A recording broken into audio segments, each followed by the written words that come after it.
Raise your fist to the air. Tunes Brothers everywhere. Rockin' loud, feel the sound. Tunes Brothers smashing ground. Whoa, rebels with guitars in hand. Raise your fist. Raise your fist.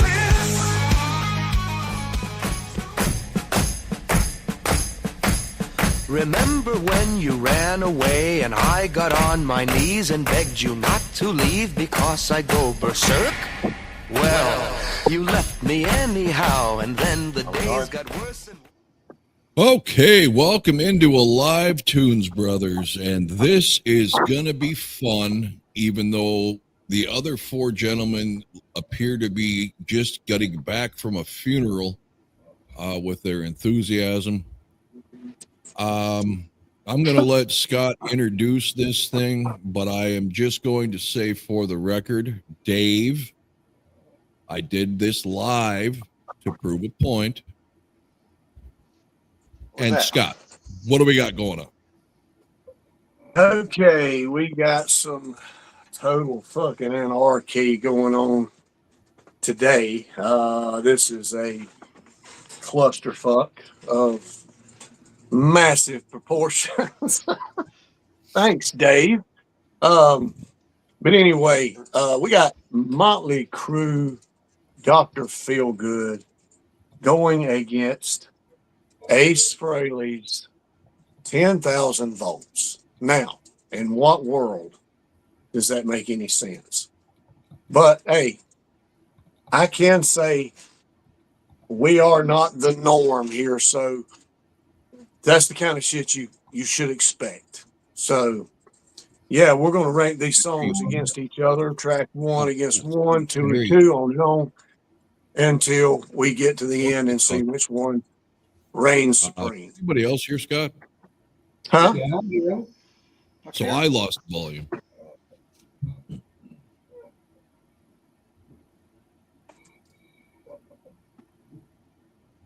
How about now? Yeah. I can hear you fine. Gotta fucking love live streams. Jesus Christ almighty. I know, man. Hey, we got somebody popping in. That's J-Bake. He's just showing me a little sympathy. He knew nobody'd be here. All right. So I missed most of what you said, Scott, and I'm sure it really wasn't that important. It wasn't. It wasn't. It never is. I'm going to save all of my stuff for after you're all done. But I am going to take great pride in this episode. And I did something that Louis wanted me to do a long time ago, specifically because A, we're on a break from being monetized because I had to work some shit out with that goddamn pay thing on theirs. But I forgot what I was even going to fucking say. Oh, so I'm adding some music to this. We're going to get samples of every song. Oh, God, no. Awesome. Yes, yes. And I did this for one reason and one reason alone. For Scott, not so much Scott, because at least he knows better. Lou is going to have to sit dead center on this fucking screen and try to defend the vocal performance of Ace Frehley on this album. And with that, I'll let Louis give his take. But he's going against Vince Neil, so... No. It's got nothing to do with Vince Neil. This is solely about Ace Frehley's voice. Okay, hey, man. Whoa. Fucking wait. Before we even get fucking started. Nah, fuck that. Fuck that. Before we even get started, you can't say shit about Ace's voice on this fucking album because he's 70 plus fucking years old. And his voice is 10 times better than fucking Paul Stanley's is now. So you cannot fucking say shit about Ace because Paul can't even fucking talk hardly anymore. Well, look, we know, buddy. We know. Because I can and I will. Yeah, but it's going to be fucking hot. It's going to be bullshit. Years old, and so is Paul Stanley. However, if you look at Monsters' studio effort from Paul to this studio effort from Ace, we're not talking about singing on the blind here. These are studio prepared. He had all the fucking options Paul had to make his voice 10 better. fucking years ago. 10 years ago, it was still shot then. This is why I started this Paul's out voice wasn't completely gone.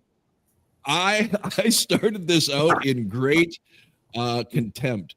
And about 3 Freely songs in, suddenly I was grinning ear to ear without even realizing why. And it's because I'm I not get to saying watch Frehley's- you two eat a whole lot of crow here. They ain't gonna eat no fucking crow. I'm not. Okay. Because Ace Frehley, his voice is, to me, it sounds good for what he's bringing to the studio album. I'm not saying what he does live. Fuck, I was there. Okay. Okay. But Just keep in I mind, think Scott. he's Just done a keep in damn mind. good job. I think he's Okay, done a just- damn good Just job. keep in mind. But he's not Everything you're perfect. saying there. Everything He's you're not saying fucking there. perfect. I He's brought 72 receipts. fucking years old. I brought receipts. That's all I'm So, going go to say, ahead. man. That's Go all ahead, I'm Luke. going to say.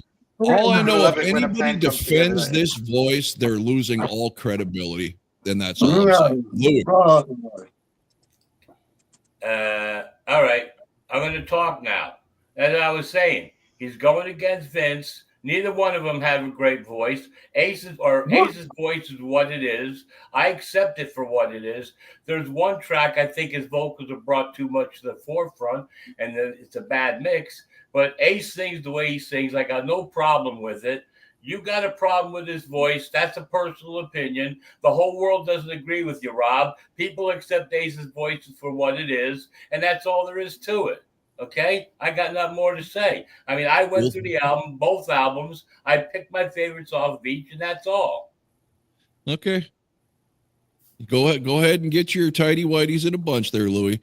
This is all in fun, and this is receipt after receipt after receipt of one of the worst recorded voices in fucking history. Darren. All right. The 5th song on Ace's album, Back Into My Arms Again, starts off the line that says, "Time has never gone so slowly." And that describes this fucking homework for this episode. It was painful to listen to both albums for me. So everybody knows I have a great disdain for most of the work from Vince Neil, whether it be with Motley Crue or any of his solo shit, especially live. I'm also not a huge fan of a lot of Ace Frehley's stuff. I mean, but I generally don't have as many issues with Ace's stuff as I do with Vince's. But to me, and this is only going to make sense to Rob, but this is trying to pick a winner. This was like trying to pick a winner between songs sung by Dave Beglin and Dan Paul. Neither one could carry a fucking tune, but they both tried. So it was tough to pick winners for me, just because it was like picking the lesser of two evils. So I'm not proud of having to pick a winner in any of these situations. So you're just going to have to deal with what I picked. There's not much of a leg to stand on with any choices for the victor in any of these heads-up battles. Well done, Darren. See, that's how you voice an opinion without getting all, butt hurt. Dave. I'm the quiet one too, so I won't be yelling or screaming. Remember, I'm Mr. Paper Cuts.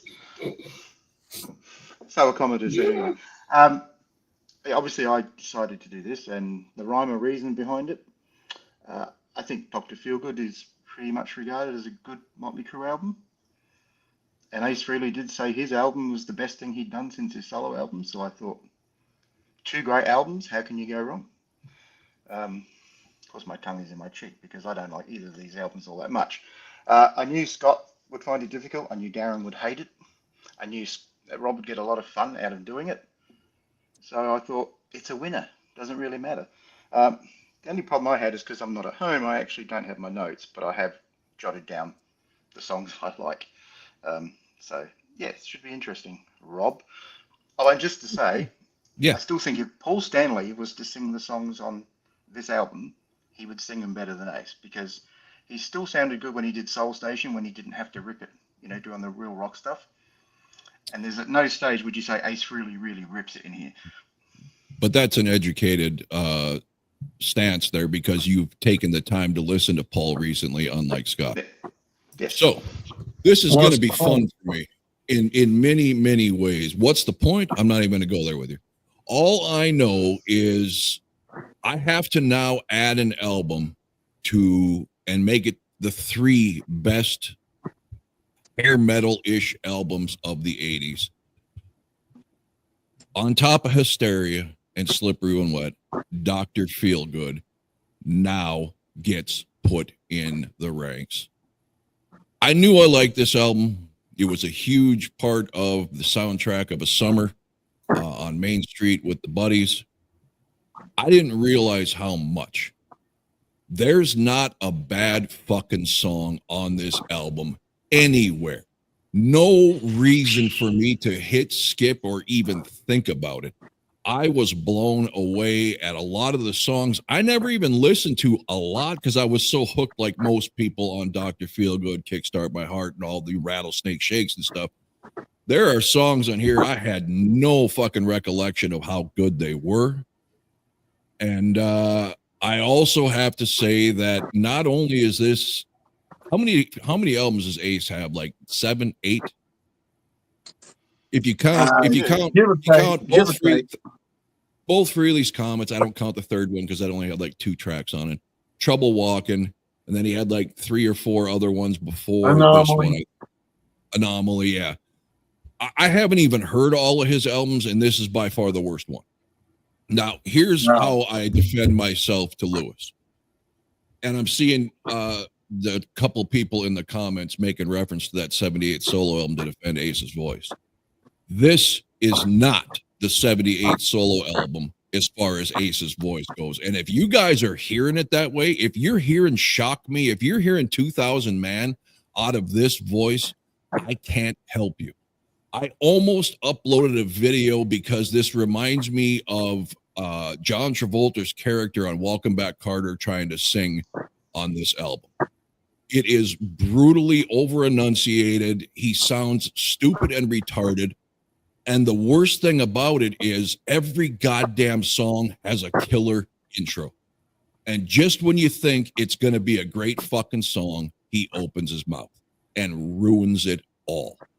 Not to mention, Mick Mars shows how superior he is to Ace Frehley as a guitarist. And I never paid attention to Motley Crue's guitar solos and stuff, but it's light years above what Frehley's putting out, at least nowadays, or Steve Brown, whichever one is really playing. Depends on who you believe. So yes, Lewis, it is my opinion. And I do have a fucking problem with Ace's voice. I have a problem with his voice more than just because it's a bad voice. I have a problem with his voice because he's making a very comfortable fucking living off of the memory of a band he had nothing to do with vocally.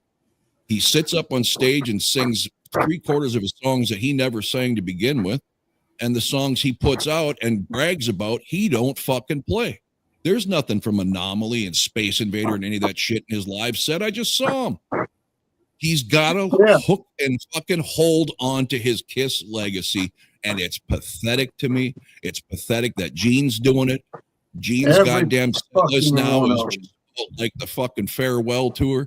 At least when Paul did Live to Win, he broke out songs that Kiss never fucking played. And that's the way it should be. So if Ace wants to come up, and my hatred so much for him was him coming out for months before this album talking about how it blows anything Kiss does away, how he can sing circles around Paul Stanley, how he can play circles around Paul Stanley, and this is what we were given. Pure garbage. So with that, I'm done. And Scotty, what is the first matchup? Because everything you said was pure fucking garbage. Yeah, we'll get upset, Scott. That's just like you. The first matchup is You know, this is you know, this might hit home a little bit, but you know what? It surprises the hell out of me, man. There's somebody that idolized Ace Frehley like you did, man, when you was a kid. Now, I mean, you've come on here and said that. Correct. And your favorite member at one time Oh, easily. Yeah. that just fucking you just got an intolerable hatred for him now. You know, it's fucking it don't make no sense, bro. Sure Yeah, it they've does. all And done things. no, Mia, my wife asked me the same thing, and believe today, and she absolutely hates Ace Frehley too. Oh, okay. But my allegiance switched from Ace to Paul. I loved Ace. I loved the mystique of Ace. I still say he's got the coolest fucking makeup out of any of them. The smoking guitars. I mean, just everything about him was the essence of fucking cool and something we'd never seen before. And then Shock Me came up. And I was like, really? And at that point, I realized how much better Paul sounded on that album than Shock Me. And I was disappointed. Okay. And as Dynasty comes out, and even though I like mostly, pretty much all Ace's songs on their Hard Times 2000, man, it was just the driving nail that, okay, but everything coming out of Paul's mouth is godly, and this, I wish Ace would stop singing. I have never liked his voice, ever. And I'm not going to apologize for that. My hatred was not until he decided to play revisionist history on something he couldn't even remember because he was so coked out of his mind and drunk all the time, and twist everything on Kiss and played the fucking victim for 40 fucking years. Never assuming responsibility, never addressing the fact that he was too fucking lazy to show up and rehearse, to record his own fucking tracks in his studio, and he got an allegiance of fans backing him up like Paul and Gene were the fucking liars. Meanwhile, Paul and Gene are millionaires all the way through 50 years. Ace and Peter are playing clubs to 1,500 people. Who's the liar? You got Steve Brown coming up talking about how much he had to do for this album because Ace couldn't be fucking bothered. How many people need to come out and throw Ace under the bus to point him out before you understand that he is not what you think he is as a professional? Never has been. Yeah, I can agree with some of that. I can agree with some of that. You're right Ace. Believe me. You're right about some of that. Yeah. I am over the top with my hatred. I will give you that. I am over the top. Fucking liars. Yes. I mean, anybody that says that they ain't is got to be fucking high. You know. Well, I mean, so all of them has whatever, but we can go on and on with this shit, bro. Yeah. No, I'm just trying to clear it up here because you had a good question. I'm surprised it's taking you this long to ask what happened to my hero worship of Ace. Okay. And it's mostly what he cost Kiss. I kind of knew in so many words and so many ways as times went on, but I just to set the record straight. All right. I knew this was going to be a good episode. Okay.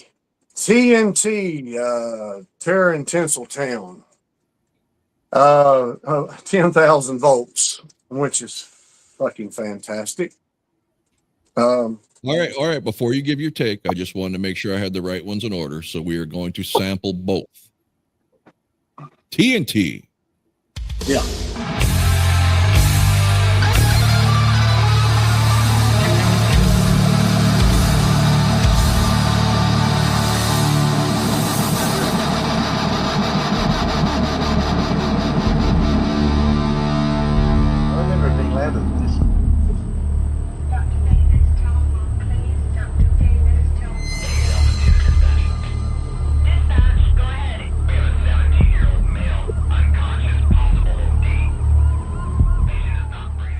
You guys can't hear that? I heard it. Yeah, I can hear that. What are you doing, Dave? I'm doing anything. I can't hear it. You can't hear it? Did you? I don't know why. Hang on. Can you hear this? I've heard it before. Hang on. Can you hear this? Something's wrong with your setup, man. I could just hear a little whine in the background. That was Scott. It was a fart Oh. noise. Hang on. No, that was me. That was Rob's queef. Okay, well, anyway, we don't need to play any more Terror in Tinseltown. I don't know what the deal is, Dave. If you want to back out and come back in while we get everybody's take on TNT and see if that fixes your issue. I've heard it. All right. Scotty, then, here comes 10,000 volts. I know she's out there ready for us to play. I'll never give up or slow down. I gotta believe that she's out there for me. I can't see her in my mind. She hit me like 10,000 volts. When I saw her face, she hit me like 10,000 volts. Feel like I was in space. I think I. All right. Unfortunately, I heard Scotty, that. You are up, Scott. 10,000 volts for me, brother. That's my number one. No reason why. Well, I need look, to man, I'm going to tell you, look, before anybody else goes, and I don't want to keep Louis up because I know he's liable to pull the Hulk on my ass. Look, this is kind of an unfair thing here. There's no way in hell that I can see Ace's 10,000 volts beating Motley Crue's Dr. Fucking Feelgood. We're talking about a fucking iconic, epic, number one charted metal album, bro. That was fucking fire. The only reason this is going to get that is because of it's just a intro to a song. But I do like 10,000 volts, but it's not going to be a good night for Ace. So that's my pick. No, I reckon Louis will pick him a bit. Louis? I don't think Louis listening. Louis Lois. listening. Louis just wants to say all the stuff that is said about what Ace does in his shows, what Gene does in his shows, and that they don't bring nothing new to the table. That's all agreeable. That's what they do. I don't like what they do either. But that has nothing to do with this album. We are pitting two albums against each other, not the freaking history of either band or anything like that. And as far as the first track goes, unfortunately, since Tinseltown will always be seen as an intro into Dr. Feelgood, it's incomplete as a song. So 10,000 volts gets my choice too. And as a quick rebuttal, my rant about what they do on stage with bringing nothing new had nothing to do with this topic. It had everything to do with Scott asking me why I hate Ace so much. I was giving an explanation. Darren. I almost chose TNT just because it didn't have any vocals from Vince. But I too went with 10,000 volts as my winner because TNT is incomplete as just an intro. I wouldn't even call it instrumental. It's just an intro of noise to me. It may be the best song on that album, but I went with 10,000 volts. Dynamite Dave. You set the bar low then, haven't you? It's the best song on the album. Yeah, with that live stuff too, Rob, I always wondered why he's got such a big catalogue of albums. Right. Why doesn't he play any of them? Exactly. There's no reason to play the Kiss stuff. Which would be I don't know, fine what does for he me play? if he wouldn't run his mouth about how much superior his solo stuff is to Kiss's music. Then why aren't you playing it? I'm always worried It's he's going not to fall very over well when he's known, I standing would up. assume, right? I mean, the Kiss songs is probably what's going to bring more people. Okay, in. but Darren, these albums didn't come out yesterday. He's had solo albums coming out since the frickin' 80s. I know, but they're still. What's the sales on them compared to the Kiss stuff? I'm just saying it's probably bringing more people in the door. Why are you even putting the albums out if you're going to go 30 years without playing the songs? I agree with you there. I'm just from a monetary standpoint, right? If I was going to spend money, which I wouldn't, to go see Ace Frehley live, if I was going to spend money, I would go to hear him play some Kiss songs, me personally, rather than to hear him play his solo shit that I didn't buy. I mean, I've only owned like Trouble Walking is like the only Okay. one of his Thank solo you. shit. And I totally understand that for a fan like you, who's basically saying you would be a fan of Ace because of his allegiance with Kiss. That's how you knew. Yeah. But we're talking about 30 plus years of fans who will come on every internet chat board and do nothing but lambaste Ace and Paul and Gene, say they're never listening to anything past the original 4 again, and how great Ace's solo shit is. If I'm that guy who believes that, I want to hear that stuff live. Gotcha. And for No, 30 that years, makes sense. I'm not following an artist. I'm not going to buy 6, 7, 8 Paul Stanley solo albums, and he's never going back to Kiss. But 30 years later, he still isn't playing them. I mean, that's phony to me. That's fraudulent. I understand that part of the argument. Yeah, I get it, Scott, but he would sell tickets anyway to the diehard Ace Frehley fans. Yeah, but the Kiss, all of them are going to play Kiss songs, man. That's what the people want to hear. Even though he's got good songs, all of them's got good songs on their own, maybe except Gene and Peter.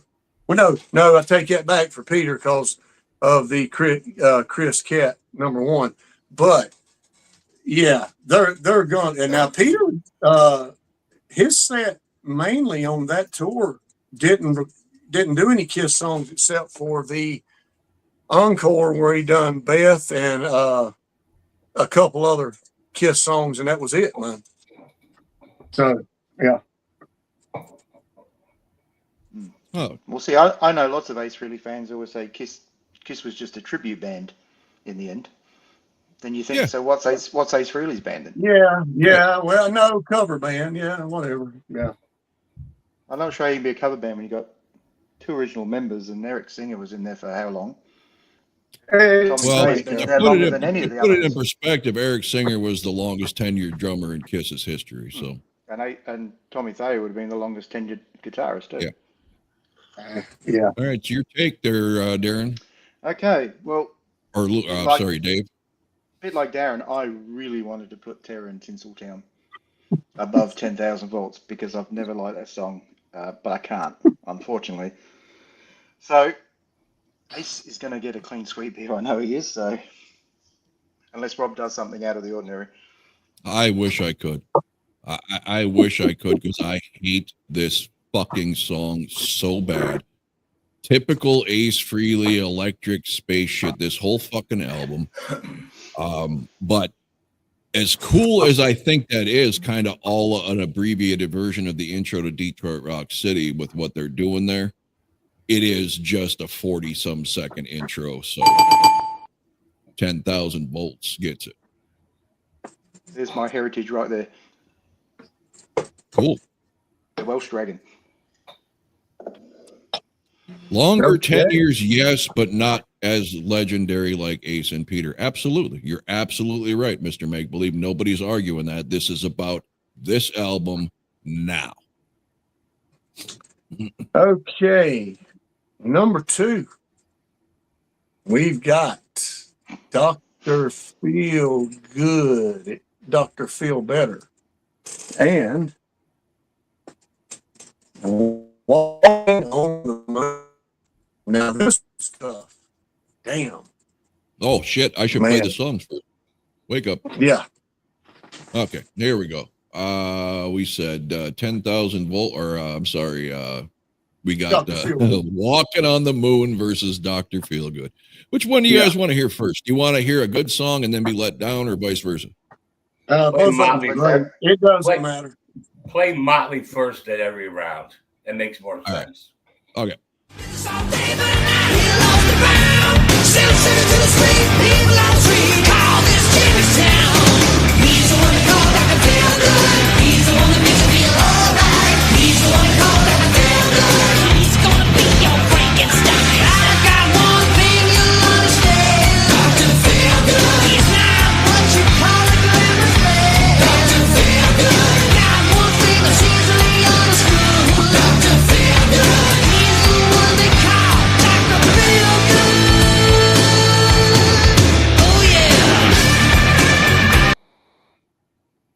All right. And Walking on the Moon. You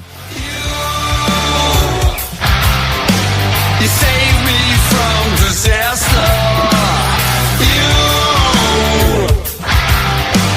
You made my heart beat faster. I'm feeling from another land. You're always in my dreams. I'm feeling when you touch my hand, and I'm in ecstasy. 'Cause you're out of this world to me. And you got my heart consumed. When I wake up, you're all I see. You got me walking on the moon. Yeah! I feel like walking on. Okay, awesome, man. I love it, dude. And hey, before I pick, I want to say, like his voice or not, I know it's not Ace's voice from the 70s or whatever, or even the 80s, but these albums were, whoever produced both of these fucking albums done a perfect job. Absolutely perfect sounding albums. But anyway, I have to go. Wow, man.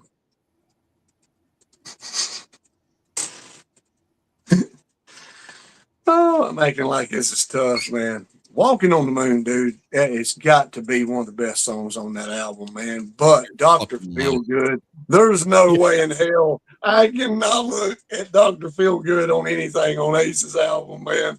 I mean, that's epic as it gets right there in the 80s, dude. Dr. Feelgood, man. Come on, bro. Shit. Since Louis. Vince's voice is such shit. Yes. Scott, just to back you up there, I love Vince Neil's voice.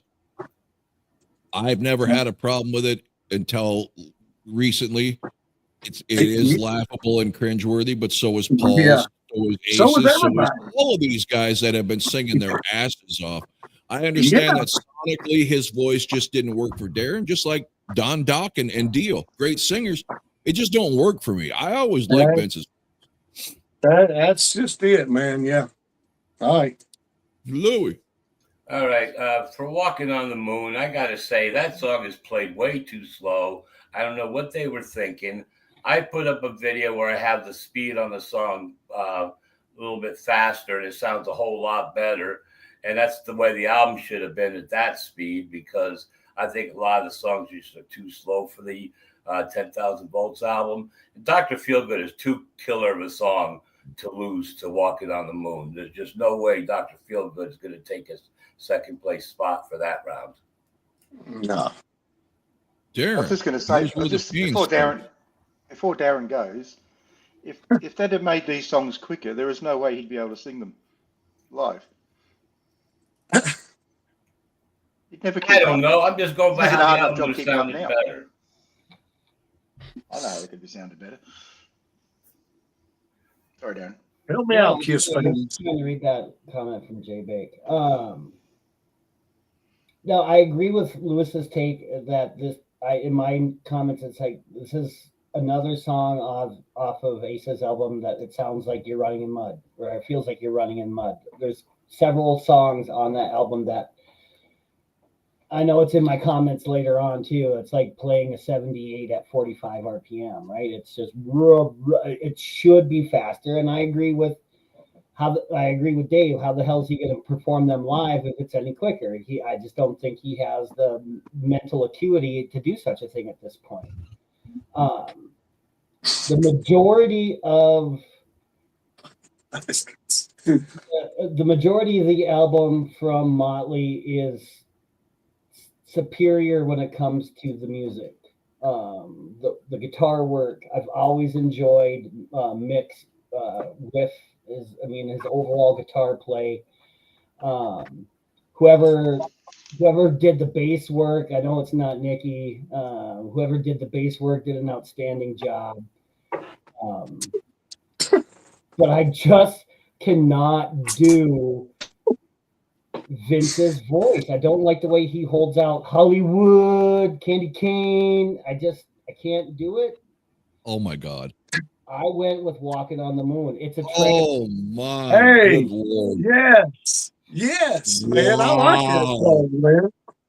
Like I said, a lot of times it's Holy. picking the lesser of two evils. Yeah. And this one, even though it sounds like he could use a little more glue on his dentures in a few of these songs, this one included, I cannot pick Dr. Feelgood. Wow.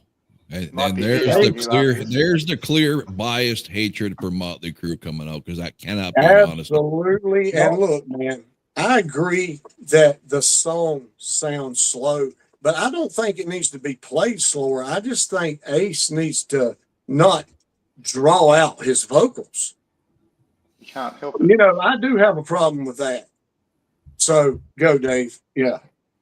Well, I said, well, I don't have any notes. I do know that on this one I had iconic versus drunk karaoke.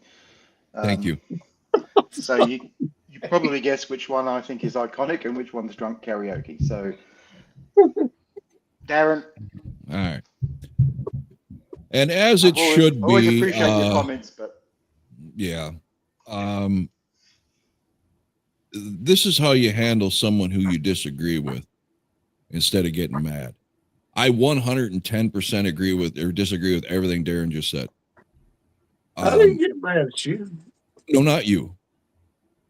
I'm going to show why I don't understand, and I think it's a bias against Vince. You said you don't like Hollywood and those things he was doing in the song, but that don't bother you at the start of every verse? Oh, it does. Like I said, I am not saying that Walking on the Moon is a good song. You cannot. I said in the beginning It is a that good you're song. choosing the lesser of two evils for me. I guess I'm just taking it back because I don't think I've ever met anybody who doesn't at least like Dr. Feelgood. But hey, we all got our opinions. I'm just I wondering, can anything win from Motley Crue from here on in, Darren? Or? Not for me, no. I'll give the fucking ending away right now. I knew this going in, and the only reason he got one is because it was a 40-second intro. I mean, I didn't say I'll go this far. I'll say any album Motley Crue ever did, even with Joe Corabi singing, even though I haven't heard it, probably beats this one easily. Oh shit, man! We got to do that album in the future, bro. All right, so me, hands down, not even a contest, Dr. Feelgood. I mean, it's one of the most recognizable songs of an era. Yeah, that's it. I thought Next that was match, sweet. Agent 86. Darren feels your pain, or goes through the pain you didn't have to go through. Put it that way. All right, so we are up to what? Slice of your pie. Is that correct, Louis? Yes. All right, here we go.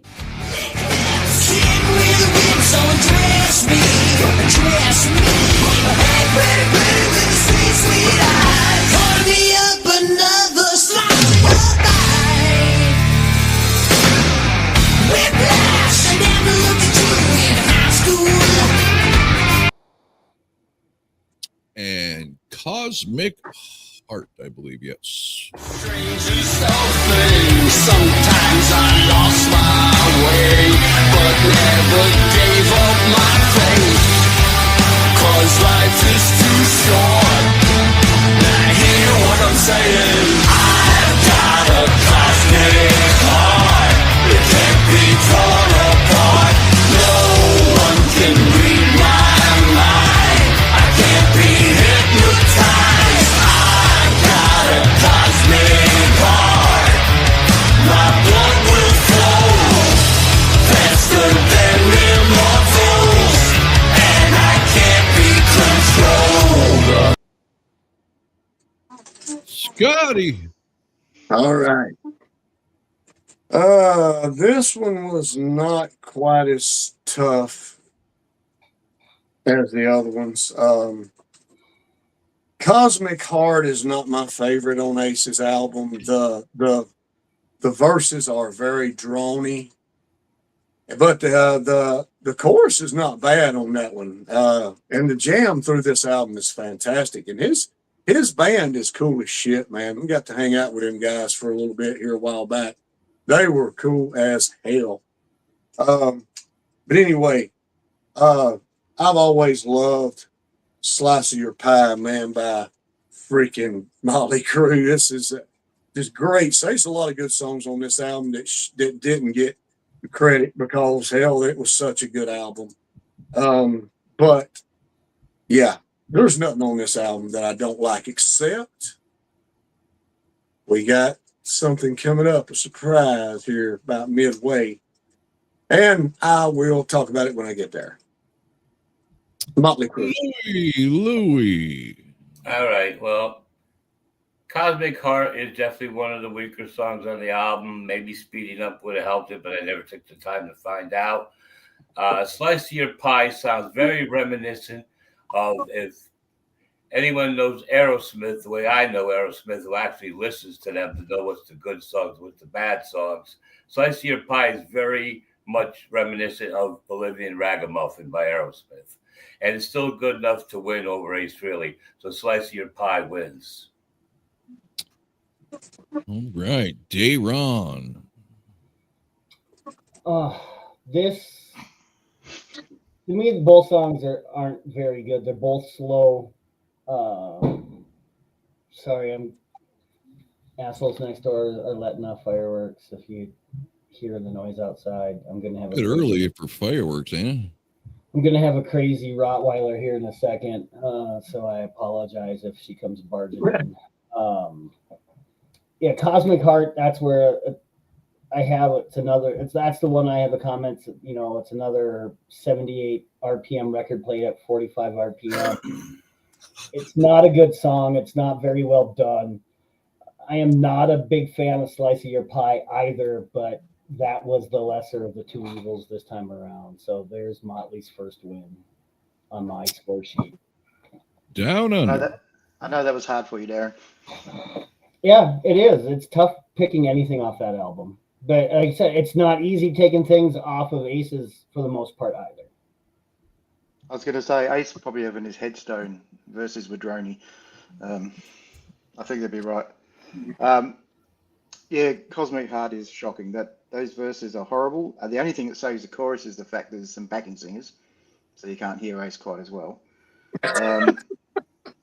Obviously, looking at Vince Neil, he's eating the whole pie these days, not just a slice of it.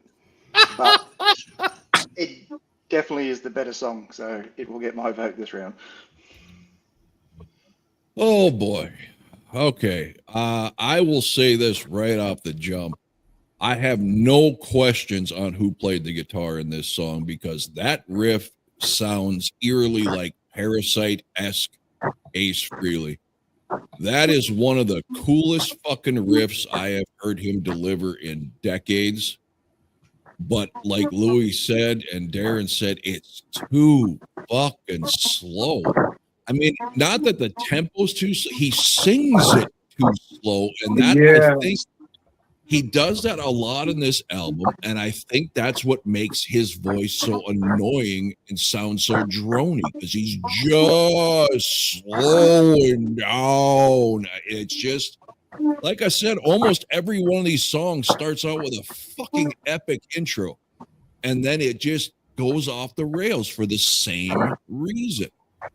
So while I agree with Scott, sonically, whoever produced these two albums did a great job.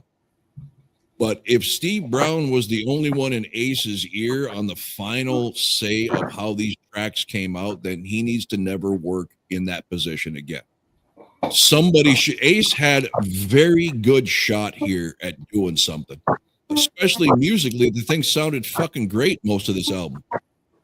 But you don't let Ace kill himself. I think even Louis said there's a song in there where his voice is too far up front in the mix.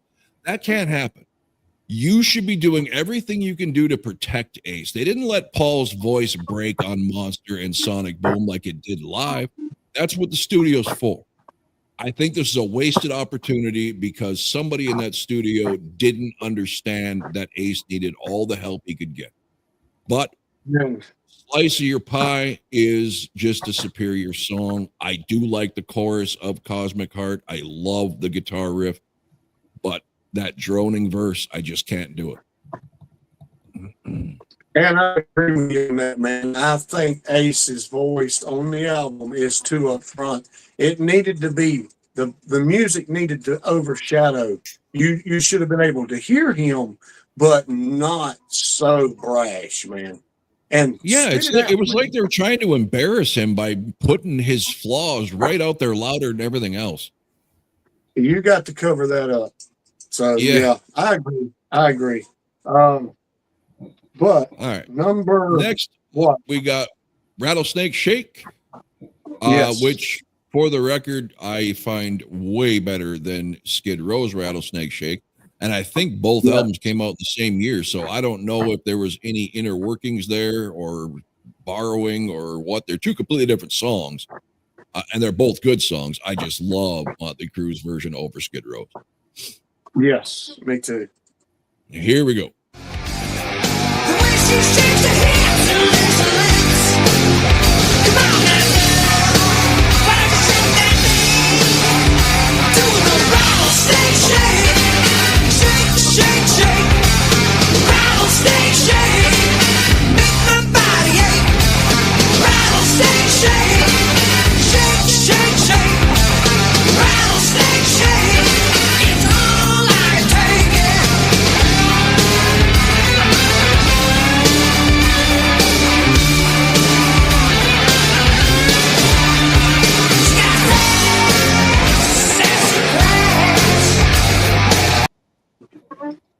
Bring me to the knees and shakes it around. Okay, and that goes up against Cherry Medicine. And I knew right then and there you'd always take my breath away. I never thought I'd find that special one. You're always on my mind. I knew I had to change my ways for sure to keep you by my side. You're captivating, so fascinating. I love you, cherry medicine. You heal my every need and song. You got me, cherry medicine. You make me feel better when you're in your black leather. Cherry medicine, yeah, you're the one. Come here. I mean, come on. Whatever. Scott, go ahead. Hey, look, Cherry Medicine, I don't know why. Now, I will say this. I don't know why he picked that song to make a video or a release with, and he even played that one when I went and seen him. I am not the biggest fan of that song. That's probably one of the, if not the weakest song on the album to me. It's pretty damn close anyway. But Rattlesnake Shake is one of my favorite songs on this freaking album right here, dude. Vince's voice really freaking hits high notes on this fucking song right here. It's spectacular. It's a rocking ass tune. The only thing I don't like about Rattlesnake Shake, and you have to listen real close, is there's horns in that damn music, man. Yeah. There's fucking horns in that. But And, it's very and I think and Lewis brought up, and so did one of the commenters on that last song about sounding Aerosmith-esque. Love in the Elevator. It wasn't Aerosmith was heavily into doing horns behind that stuff. So I wonder if there was a little envy and jealousy going on. I don't know which album came out first, but I think Aerosmith did, but I'm not 100%. I believe it did. okay. But anyway, Rattlesnake Shake. This is not even in the same ring, dude. Louis. All right. Well, the song was Bolivian Ragamuffin was the Aerosmith song I was referring to. Sorry. And, this one here, Rattlesnake Shake's never been a favorite of mine from Motley Crue. And maybe it's because of the potential. This is the song that puts Ace's vocals too far into the forefront and should have been a faster song. If that song was faster, it would definitely be a really good Ace song.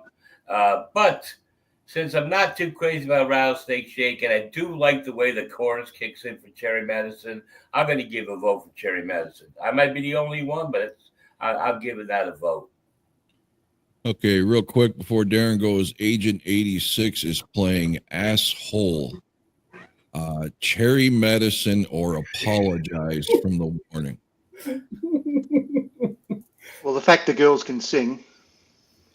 Yeah, but they don't sing on that. They scream and whisper. I'd have to say Cherry Medicine because at least it's got a good chorus. I mean, Cherry Medicine's chorus is good. It's just the over enunciation of Freely's verses that are just chuckle worthy, but there's no redeeming qualities of Apologize for me. So go ahead, Darren. Wow. I'm shocked at that last statement you made. Have you heard Apologize yet? I have. Okay. I'm just shocked that it came from you. That's all. Okay. Yeah, I'm not a huge fan of Rattlesnake Shake. I think it's got a decent riff.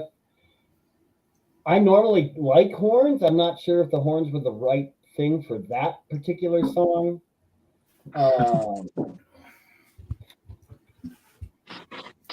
Yeah, the dentures, as far as Rattlesnake Shake goes, I think that's another song you can hear his dentures slipping. I think it has solid guitar work, and the chorus does really do something for that song. I also chose Cherry Medicine over Rattlesnake Shake. All right, we got two. You are not the only one, Lewis. David? Care to make it a trilogy there, Dave? No. You're offering me a shake or you're offering me medicine. The only reason I have medicine is because I'm sick, and I'd have to be sick to like that song because that is fucking awful. And it's one of the worst songs on the album. So Rattlesnake Shake, even if it was complete shit, it was still going to beat Cherry Medicine. I'm sorry. I hate that song. Always have. Yeah. To me, Cherry Medicine's the most embarrassing song on the album for the reasons Louis stated.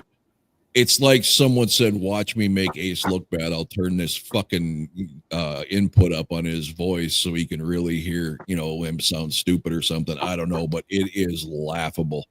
I couldn't help it. Dave couldn't help it. As soon as he starts singing, I just chuckle. It's just embarrassing. And Rattlesnake Shake's an awesome song. So yeah, that was easy. That's why you and I couldn't do those talent shows, Rob, because yeah. As soon as auditions came on, we just Okay, so we are up to Kickstart My Heart. Yeah. Okay, the riff they ripped off from Sweet.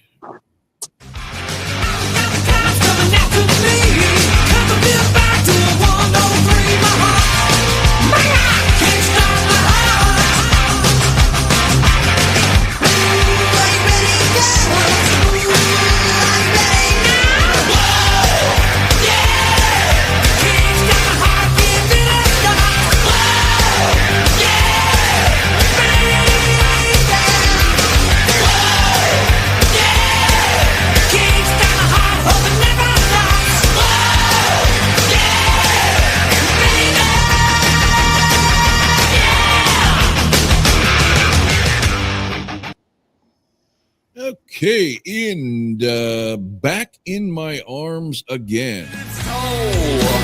Anyone can see that I have never been so lonely. And all the years gone by will never hide the lines. Does it show on me? I can't forget the things you said, and nothing takes away my memories. I loved you then, I love you now. I'm always dreaming.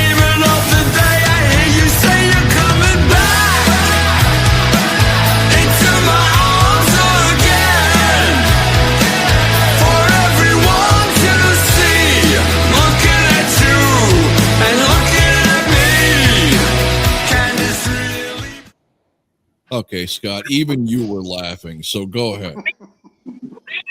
You know, I'm just, you know what some of these songs could have been, man. Damn, dude, I think there's some damn good songs on that fucking album, man. But yeah, The his chorus voice, was good on this one. The chorus was really good on damn this one. right, man. Yes, the echo, all that shit, man. But the verses have got to fucking beat you. They should have done that before they put it out. But anyway, yeah, man, dude. I was gonna try to fuck with y'all's head, but there's no way in hell I could on Kickstart My Heart, man. Damn, dude, what a ass kicking song. I mean, this one kicks your ass from front to back, man. It's a thumping song, bro. It is a killer Motley Crue iconic song that's known by everybody, played in stadiums and all over the world, and for good reason. It's a damn jammer, man. I always loved it. Ace's ballad ain't bad, but we got to tone down the verses big time. He's just dragging, but that song not bad, but not nowhere near fucking Kickstart My Heart. I mean, come on. So, Motley. All right. For the Dr. Feelgood album, Nikki Sixx is credited with playing bass for 10 tracks. He just doesn't play on Time for Change. And it's different to play in the studio than it is to play live. I mean, he could put the bass across his lap and, hit the strings and do that and get the sound or whatever it is to make the bass playing more comfortable. And there's retakes and everything else involved in the whole process. But Kickstart My Heart, when I used to make cassettes back in the day, even on a CD, it's like my Best of Motley Crue opens up with that song. That is just, if you're going to do a Best of Motley Crue, open with that song and, then throw in some first album, third, whatever, mix it all around, and you get yourself a great Best of Motley Crue. And it's definitely the winner in this round. Back in My Arms Again, maybe if somebody else sang it or it was done a little bit different, could have been a much better song. Like I said, the engineer of this album was really to blame because he says, like, hey, you got to pick up the pace on the singing, and then he can control how far to the forefront and how far back to pull Ace's voice and mix the album better and everything. So Ace is just a victim of his own circumstance. Kickstart My Heart's a definite winner for this round. Yeah, and I don't know how much validity there is to the Nikki Sixx not playing bass bullshit. It seems like that. I'd never heard that ever until all of a sudden Vince is getting mocked for his vocals nowadays. Then all of a sudden, oh yeah, Nikki Sixx doesn't even play. Look, here's a video snippet. The bass is going and he's not playing. I'm like, how the fuck do you know? There is so much going on in the mix and delays and choruses and stuff. You don't know. I'd never heard that ever about Nikki Sixx, so I'm not believing that one. But Darren. All right. Well, I think the riff is great for Kickstart My Heart, but they shot themselves in the foot by ripping it off from Sweet's Hellraiser. So that's already. Yeah, but did you know that at the time? Because I didn't. I didn't even know who Sweet was back then. I mean, I knew Fox on the Run and stuff, but I didn't go that deep. Yeah, I probably didn't know Hellraiser. I mean, I knew who Sweet was, but I probably didn't know Hellraiser. But now it definitely hurts, right? So I'm not listening to this as if I was listening to it for the first time. I know better. Right. Yeah. Right. And so they already start with one foot in the so-called grave because it's a total ripoff of Hellraiser. I don't mind, like I said, the music is fine. For the most part, Vince's vocals are okay. I definitely don't like the shout out. I mean, the part that he really fucks up when he does it live now, the My Heart part, right? When he exactly where he definitely I laughed my ass off when y'all played that. crap for now when he performs it live. I don't like it in the studio version either. He set himself up for failure 30 years down the fucking road. I do not. Well, I shouldn't say I don't care for the Ace song "Back Into My Arms Again." I think, although brief, the opening is beautiful. Overall, the song isn't very good vocally. The chorus is decent. I'm not changing my mind. I have to go with what I have written down, and that is "Back Into My Arms Again." I cannot get past the "Mahat" and the Hellraiser ripoff. So it's Ace again for me. Can I just say, holy shit, a non-warning video, and we've got 17 viewers. That is a fucking record. Thank all of you.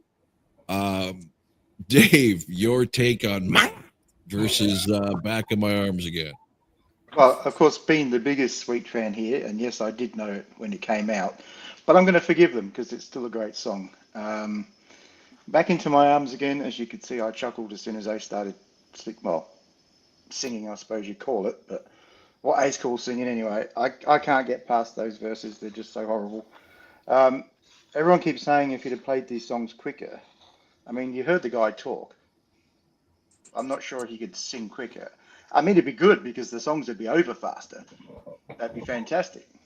But no, Kickstart My Heart, clear winner, no contest. I don't know what Darren's smoking today, but boy, he must really hate Motley Crue. You know, as an olive branch to Louis, not like I need to.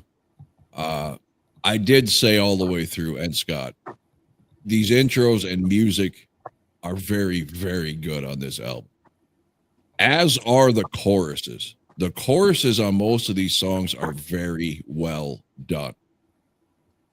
But as someone who doesn't give a shit about lyrics, but like me and Scott have said a million times, if you're gonna make it obvious that it's stupid, childish, or what, this is like, to me, a fifth grader writing a love note to his girlfriend. It's so Bush League. And Kickstart My Heart, ripoff or not, is an epic Motley Crue song. So Motley for me. And we move on to Without You, right? Am I correct? Yes. Yeah. Without you, sailing lost at sea. Without you, the world comes down on me. Without you in my life, I slowly will deny. But with you by my side, you're the reason you're alive. But with you in my life, you're the reason you're alive. But without you.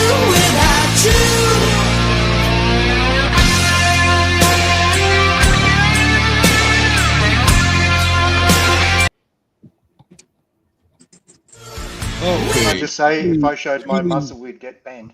I was gonna say, to the earth is flat. I had muscles once. I've still got one, but I'm not decades ago. Okay, Scotty. Are we All doing right. the Ace one? What's the other song? Oh yeah. Fight. I got distracted by the comments. So it is against Fighting for Life?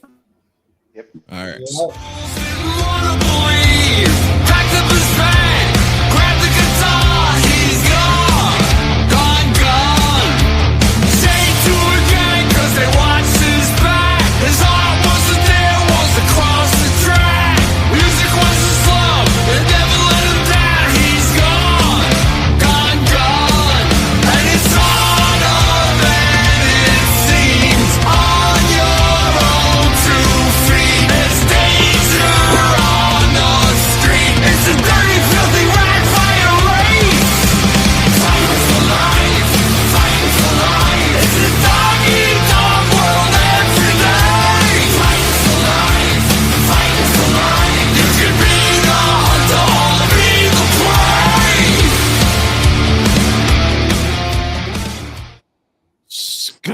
Okay. Now, that's one of my favorite songs on the album. Ace needs to sing like that in the verses. He's not droning on this one. You can actually make sense of it, man. It's not slow and just but I love the song Fighting for Life, but Without You is epic. I mean, it's a freaking ballad, one of Motley's best ballads, man. In my opinion, dude, it's fantastic. Vince's voice is fucking superior on this song, man. And Mick's lead, dude, oh man, just love. I've always loved this song. The video's cool too, man. But I do love Ace's song, Fighting for Life. But Without You's got it for me, man. The beautiful thing is Scott can't read these comments on his little phone. No, All I right, can't. Louis. Well, first of all, I just puked in my mouth. Here we're given probably the best fucking Ace song on the whole album. And Dave, the songs being faster is not only beneficial to get them over with quicker, is that they would sound better along the way, that they'd be more enjoyable if they were faster. And that's just how that goes. Freaking Fighter for Life is fucking awesome. Without You is just whatever. I don't really care for that song, you know. So my vote's for Fighter for Life. An awesome, epic song. Something Ace should put in the fucking set list if he doesn't play it already. Correct. He doesn't. All right. I also have Fighting for Life marked as, in my opinion, the best song off of this particular album from Ace Frehley. It is the right tempo, sung correctly. I mean, both solid, both musically and vocally. Without You is not one of my favorite Motley Crue ballads. I think everything about that song just kind of drags on for days. So I took Ace again with Fighting for Life. Okay, before you go, Dave, Agent 86, I never saw the Crew live. Could Vince really sing back in the day? I will leave that to Scott Lewis. Hell yes. Man, Motley Crue's one of those bands, up to a certain point, you sounded like you was listening to the CD. They hit it perfectly. Stride for stride. Perfect voice, man. There's your answer. I was there. Yeah. I saw Motley Crue open up for Kiss during it was the Shout the Devil tour with the Creatures of the Night tour. And it was just an epic show. I was blown away by Motley Crue's performance. Every time I see a pretty good band come out on stage, I get nervous that Kiss ain't going to deliver the goods, but it always forces them to be better. And that was a terrific show. And I saw them with that I forget what year it was, when Motley and Kiss toured again in mid-2000s. And let me tell you, that was a cool show too. But man, Nicky's bass was so fucking loud. It's like that was the only reason I wish they would get off the stage and let Kiss come on, because his bass was just way too fucking loud, and he was playing the fucking thing, right? Some people, they show that video like he's only tapping the frets on the bass, and they think that you have to strum the bass to get a sound. No, you can just hold the string down and let go and go like that and get the sound without even doing the other hand on the. People seem to lose all concept of amplification. Yeah. There are two hands that can make sounds on a guitar. Yeah, and I can only speak. I only saw Motley once. Sorry, Louis, on the Carnival of Sins tour. I don't know where that fits into their chronological order of albums, but I was working front stage security, so keep in mind my back had to be to the band 80% of the time, and it's so fucking loud when you're up front because you're right by the goddamn speakers there. So I couldn't judge. It was an entertaining show from what I saw. I was just pissed that they decided to leave the stage for like 15 minutes and have two slightly chubby dancers dance to some pre-recorded music for some reason. But other than that, I have no complaints. So I just want to say in closing, Vince Neil, sounds live the way you expect him to. At least, maybe like he sounded good in that first tour I saw them, and he sounded okay. Let's say reasonably okay for the second time I saw him. So that's just the way it goes sometimes. People. And can I say something else about? We're talking about metal here, right? Whether it's dark metal, Black Sabbath, thrash metal, Metallica, or hair metal. This is screaming and yelling music. Of course, it is never going to sound like the album. That's never going to happen because they are winded. These aren't country singers. These guys were running their asses off on that stage. Most of these songs were written not to be, having to take breaths because it's doing take and overlay and overlay. Having to do this shit live, there's a difference. That you go if you want to see a great live band that sounds like the album every time, Firehouse, because he don't sing like that, or didn't. Rest in peace, CJ Snare. Some of the hair metal bands did not have that screamy stuff, but Kevin DuBrow, Dizzy Dean from Britney Fox, Tom Kiefer, Vince Neil, any of these guys that scream, even Paul Stanley to an extent, they all don't sound the greatest live because of that style of singing and the breath it takes on top of running around and being a front man. It is a lot harder than people think. People can sound great when they're in a pop band because they just stand there, like REM or something, and just sing in a regular register. I mean, too much is put on a vocalist live performance because of what they are to that performance. It ain't just standing there singing. So that's just my opinion. Go ahead, Dave. Oh, I should be very angry now. Very angry.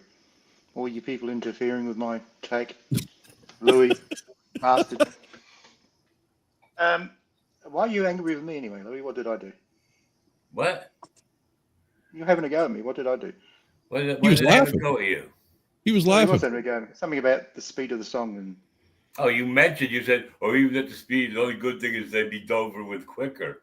And I said, no, there's more to it than that. it's true though, isn't it?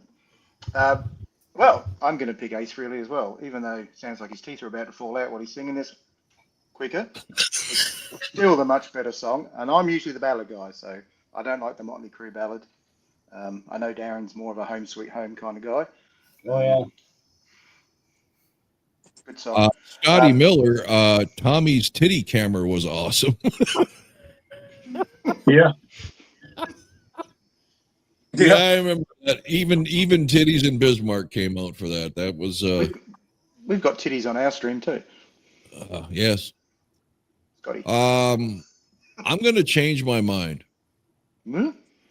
I originally never cared for Without You, ever.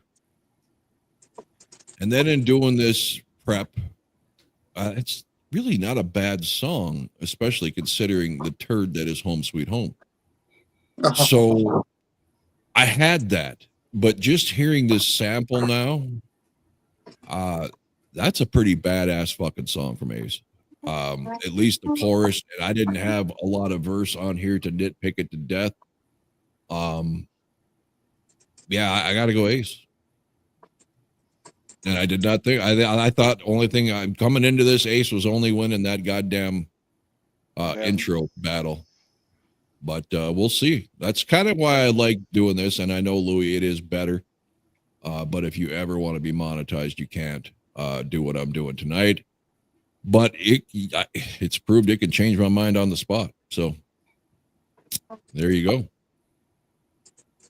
go. So Scott, the lone ballad chooser, huh? Yeah. All right. So we were off to shit. Same old SOS. situation. All right.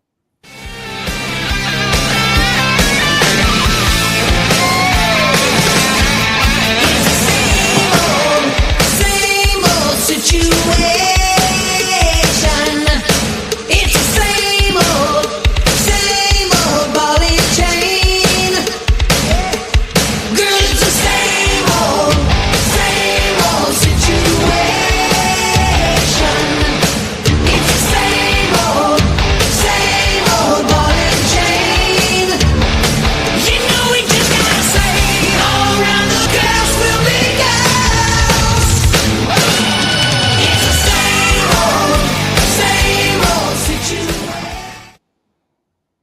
And we've got Blinded. Full disclosure, I don't think I put the part on here, the intro, but when he say we were blinded by science, the first thing that pops in my head every time is she blinded me with science. Yeah. Here we go. The chosen horse will be our enemy, and we don't know which way to go, or even who to trust. Technology with no empathy, we're about to lose control, 'cause we're blinded by science, and we're blinded by fear. When all said and done, it's like a loaded gun, a digital tug of war, 'cause we're blinded by it all. Scotty. Okay, I said I had a surprise on here, and this is it. Same old situation is a decent Motley Crue song, but I have never cared much for that song. That's Really? the one song on this album that is Wow. just plain as you can get. There's nothing special about that song at all. And Wow. yeah, I've never really liked it, and I never understood why they think they got to play it live every time, just like with some of Kiss songs. I don't get it. You could pull out Knock 'em Dead or 10 Seconds to Love or some shit. Throw some of that shit off of there, man. But anyway, Blinded by Science or whatever the fuck you want to call it. She blinded me with science. That's going to fucking win it for me because that's one of my favorites. Just like Fighting for Life, off the album, it's a rocking ass tune, dude. Ace is a little, but nowhere near as bad as a couple of those other ones, man. He kind of keeps up a little bit better on this one, but it's a rocking tune, and I like it. It matched up with the right song. Same Old Situation is probably one of my least favorite Motley Crue songs. So Ace is going to win this one for me. Yeah, Okay, had I a got to hard. point this out. Sorry, Louis, just real quick. I got it because Scott can't see these. So I want to make sure he doesn't miss all these gems from Matt Dubai. Did he eat a giant peanut butter sandwich prior to singing all these songs? That's fucking hilarious. Okay, go ahead. Oh, fuck.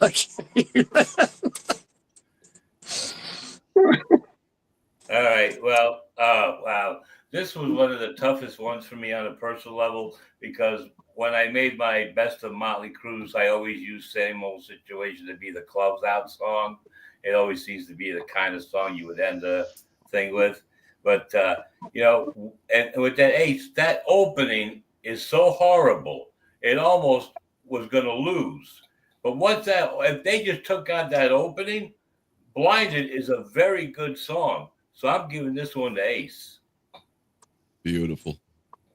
Darren.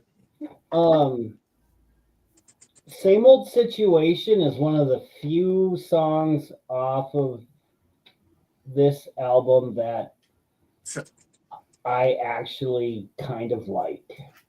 And I agree with Lewis that you take away that stupid fucking opening and Blinded is a decent tune. But in a close fight, SOS was my winner. All right. You gonna be okay? No. Okay. Sorry, Darren. Darren, Dave. question. Yeah. Darren, question. Are you keeping tabs like you usually do? On all the songs? Yeah, like who's voting and all that stuff? No, I haven't been. Oh, okay. You can go back and watch it later, Louis. I'd like to hear it on our show. Okay. Well, All right. I agree with everything Scott and Louis said until they opened their mouths. SOS is no ABBA, but fuck, I do not like that Ace Frehley song. I don't know why you all think it's a great song. It's just another ordinary song on a very ordinary album. And Same Old Situation is going to win it quite easily for me. All right, Mr. Make Believe. Thank you, Dolby. I could not. I was blanking on who sang that song. She blinded me with science, and it was a great song. I haven't heard it since the day, but I loved it back then. Is that where they got Dolby noise reduction? Did he invent Dolby noise reduction? As far as this one goes, that intro almost made me stop listening and just say Ace loses. And normally I like a good vocal intro. However, when the song starts going and the chorus, that's a fucking cool song. So much so that it's my favorite song on this album. However, Same Old Situation happens to be my favorite Motley Crue song of all time. No, it's got the tribal drum sing along in the middle. It's got the double entendres in there. Rug munching. I mean, it's got it all, right? So Same Old Situation for me. On you, Rob. Huh? You redeemed yourself. Okay, so now we are up to, yes, I agree, Matt. The percussion does make that song. Tommy Lee kicks ass on that song. All right, so we are now up to shit. I lost my... He's hot, sticky sweet. All right, here we go.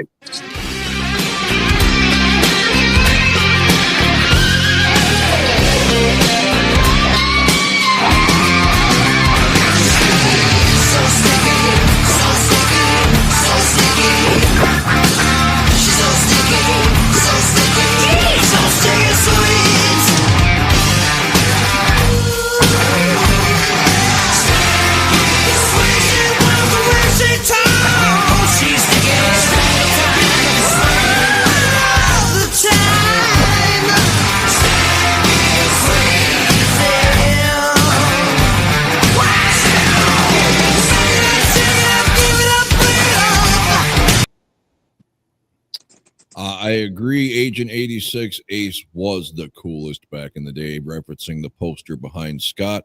Those motorcycle pictures were such a badass photo shoot. And we go up from Sticky Sweet to probably one of the dumbest titles I've ever heard in my life. Cute. Constantly Cute. You're 70 plus years old. Here we go. You stop traffic. All the boys, they stand in line. Baby, it's kind of tragic. All the ladies, they lose their minds. Attractive and coy, but you're not aware. You're not of this earth and you're an angel. You're charming allure. You're like the girl next door. Your magic ensues all the others. You're constantly cute. You look like a dream. Oh, guys in pursuit. There's nowhere to run. You're constantly cute. Always making the scene. You look absolute. 'Cause you're constantly cute.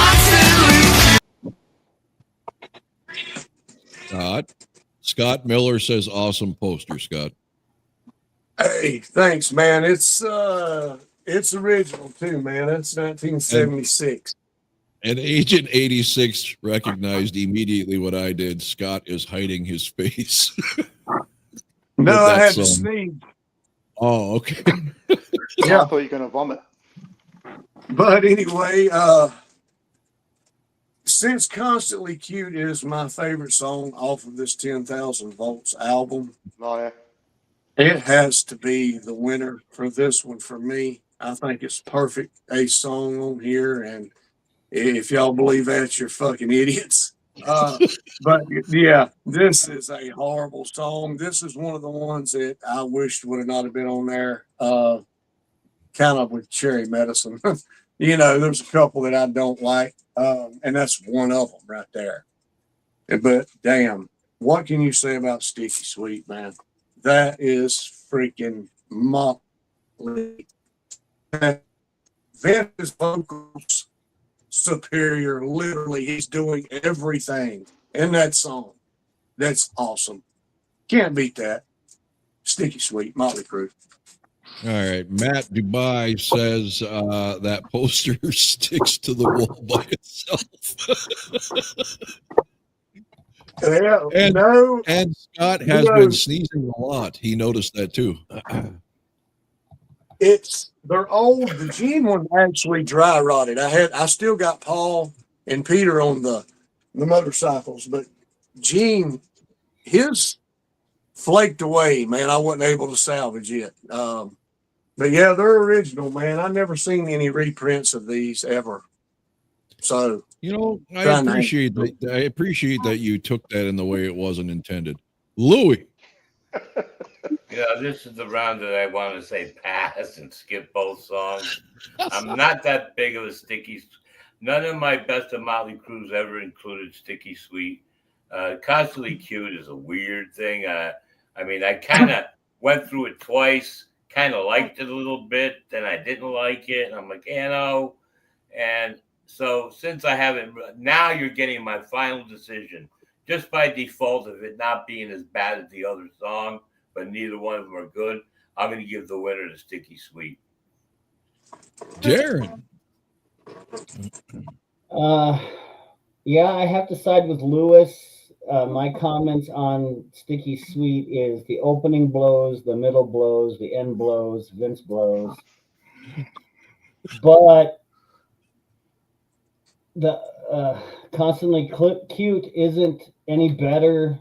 So by default, Sticky Sweet gets the win. So it's not an easy choice to pick that one over Ace, but yes. Okay, Jay Bake showing that Dave's not the only savage one here. Constantly Cute is illegal in all states except the Deep South. And Scotty Miller says he wants to see Scotty do push-ups next live show. hell no.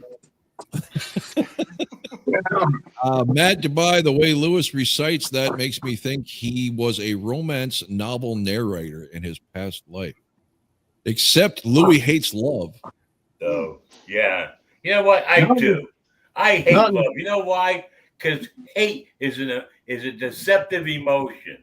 It makes you put characteristics on people that aren't true. It makes you think that someone is better than they really are. It makes you think that they can do no wrong, that everything they do is wonderful, and their hearts are wonderful and pure, and come to find out that they're no fucking good. And you're better off if you have a choice between money and a girl, always pick money. Money is better than any female having relationship. What happens if the girl has the money? Hearts Well, black. Yeah, Scotty Miller says Lewis is living a romance novel. Jay Bake, the stream is worth it just to watch these guys have to say Constantly Cute without throwing up. Whose take is it? I think it's mine. Okay. I mean, Sticky Sweet's no pour some sugar on me, but did I read somewhere Constantly Cute he wrote for his girlfriend at the time? Tom King in the house. Okay, well, if his girlfriend was anywhere age appropriate for him, cute is not an option. No, but I'm saying that is such a shit song that he must have really disliked her, because I'd be insulted if that was the song written for me. Horrible. Like I said, it flows with the album because most of it's fucking horrible, let's be honest. So Sticky Sweet's not one of my favorite songs, but it's just 10 times better than Constantly Cute. So Yeah. Tom King in the house. Tommy boy. Tom! I forgot what it was going against. Sticky Sweet and Constantly Cute, right? Yep. Yeah. Not a big fan of either one of these songs, but the sheer elementary school writing of Constantly Cute is Jay Bake's right. I almost threw up in my mouth there. ridiculous, laughable. He deserves every bit of fucking shade I throw at him for stuff like this. So, sticky sweet for Mom. When they were typing up the cover art for this album, the typist reportedly said, "Are you fucking serious?" When they got to Constantly Cute. Yeah, I mean, come on, that's something you'd see off of, a greatest hits with, Wheels on the Bus Go Round and Round and I Love You, You Love Me, right? I mean, this is just juvenile. Oh, man. Okay. Not late enough. Okay. All right. Lewis is not a fan of this show. Okay. So we are up to every man who has a clue loves this song simply for its meaning.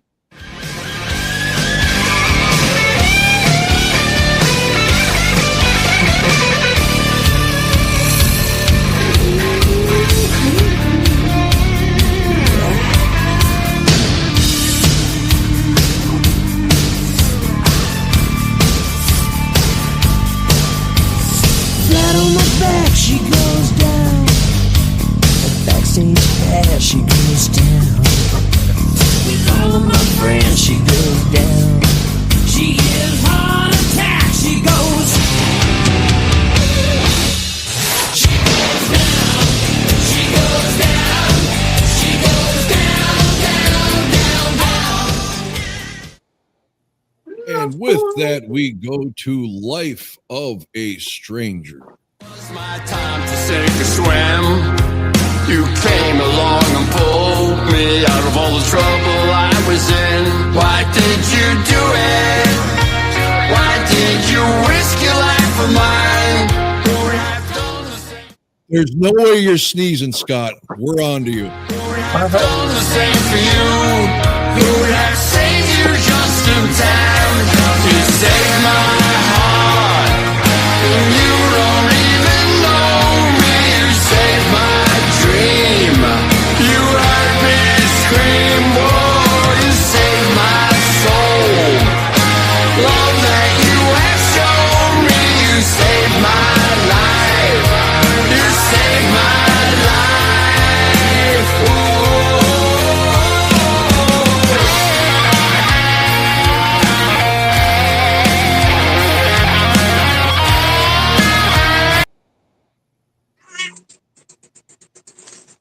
Scotty, Okay. I am going to step out for a quick potty break. Has nothing to do with what we just heard. So you guys continue. Yeah, Life of a Stranger or whatever. It's not one of his best songs on here either, but She Goes Down is freaking fire, man. Motley Crue, all the way. Badass song. Always loved it. Always will. So, Lou, it's on you. Motley It's Crue all wins this on one. me. It's all about Lou. All right, folks. There you go. I know that you got people like Darren don't care for Motley Crue and is forced to pick something of the lesser evils and all that stuff. But She Goes Down is classic Crue. Definitely one of their best songs ever. It's the one that I'm sure just about every Crue fan puts on their playlist. I wish Rob played the little beginning with the zipper sound and the giggle and all that, because we know what that's all about. But still, it's a fun song to listen to. Life of a Stranger doesn't stand a chance up against it. It's just too fucking good. So She Goes Down is definitely the winner of this without any question at all. All right, Darren, it's up to you to pick the lesser of two evils. Well, in this particular instance, I don't have to pick the lesser of two evils. Vince actually uses a more gravelly voice than his hyena voice. That actually makes this a good song. I've actually liked this song for years.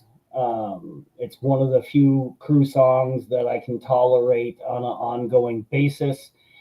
Before she was my wife, this was my fiance, before we were married, this was her ringtone. Of course, now that we're married, that doesn't happen. So I had to change it to She Never Goes Down, but Gee, Darren, I thought you were going to say that before we were married, my wife was the character in the song. no. Probably was. Pretty sure though what happened was I had misplaced my phone somewhere in the house, and I asked her to call it for me so I could find it, and she heard a ringtone and that set it off, and I had to. She wasn't very happy that was the ringtone. And that was the last time. Yeah, pretty much. But anyway, yeah, Life of a Stranger. What were my notes? Boring and slow, very generic. But She Goes Down was the winner. Okay, what did everybody pick? Scott, you picked She Goes Down. Everybody else picked Life of a Stranger. I was the only one that picked She Goes Down. Yeah, I don't think so. Louis? I picked She Goes Down. And Okay. if you watch the playback, you'll like what I said. Good. It wasn't that good. Yeah, it's a bit of a non-contest. You know, people keep saying boring, and I'm thinking, well, that's Ace's album. It's boring. So, yeah, to me, She Goes Down has to win. Or do we have to say they go down now? Because we're not allowed to use he's or she's. You use whatever you want to on this show. Them go down. I don't know if Darren recalls this, but there was a tradition with the song She Goes Down back in our Cruising Main Street days, no matter if there was 2 people, 4 people, 6 people in the car. When the zipper part come, everybody raised their ass off the seat, hips in the air, and motioned to the Unzip the Fly to the song. Epic song. This album was a huge part of one of the greatest summers I ever had. The Stranger one's not bad. It's just, it doesn't really go anywhere. And again, if they would pull the mic at least away from Ace's mouth, maybe it wouldn't sound like you guys keep saying he's got oversized dentures. But yeah, it's gotta be She Goes Down, and that should be a clean sweep, right? Yeah. All righty. Okay, everyone is going down, says Jay Bake, and Scotty Miller says She Goes Down for the win. Okay, and we are on to Don't go away, man. Just go away. Oh, okay, gotcha.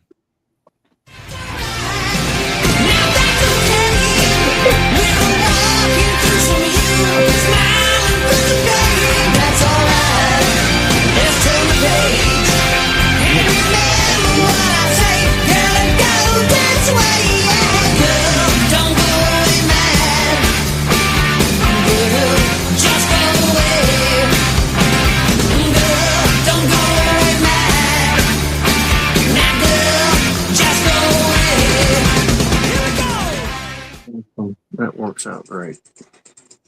Okay, and I am something you want to share with the class, guy? I was just messaging my son. Y'all go ahead. Okay. This I am assuming about his UFO encounter in his backyard that he has so much loved to repeat over the years. And hey, I'm a believer in there's something out there, but when it comes from someone as spaced as Ace, you kind of second guess things. But here we go. This is Up in the Sky. Escaping the future, forgetting the past. The weather keeps changing, it's changing so fast. I can't imagine how things unfold. Now each and every day, I think we're losing control. Oh yeah, we're losing control. Now listen, they're up in the sky. Girl, I know what I saw. You can't trust the news.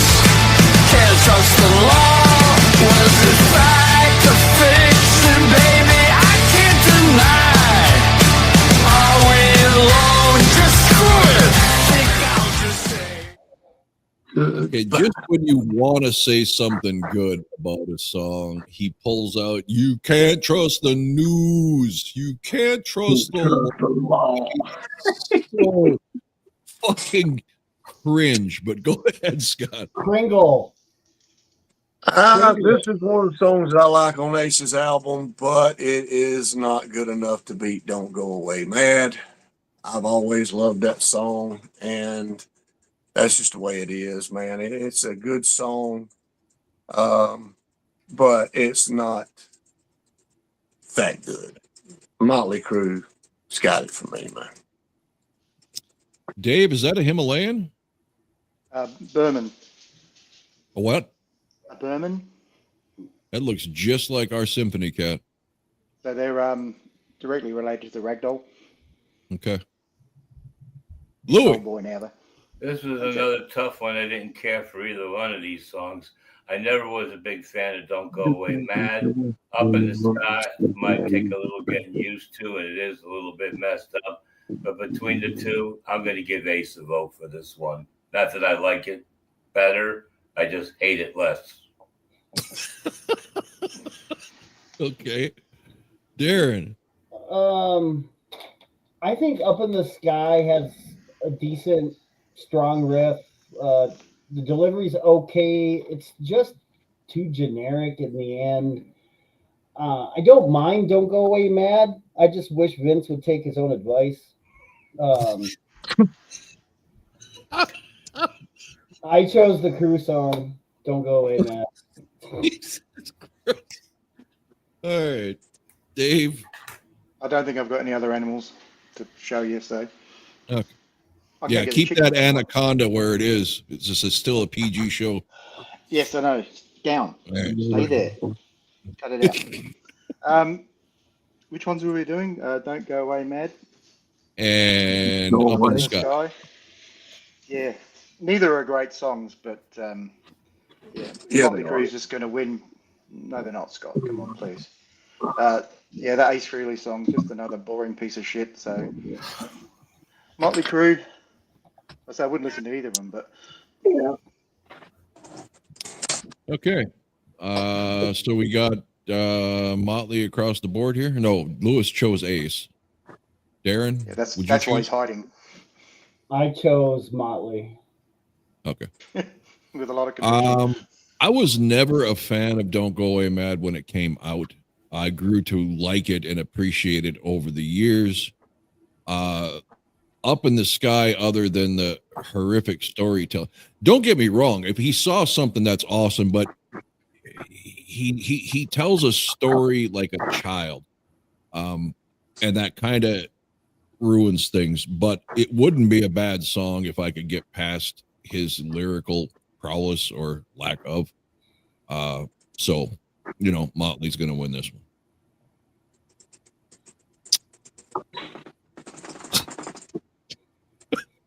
Okay. Everybody's silent. Okay. So I feel the energy getting zapped here. So we're almost done. I was typing, sorry. We are up to the last track, right? Last tracks, mate. All right. God. Bill. Time for change. Oh, yes. Tomorrow, but today.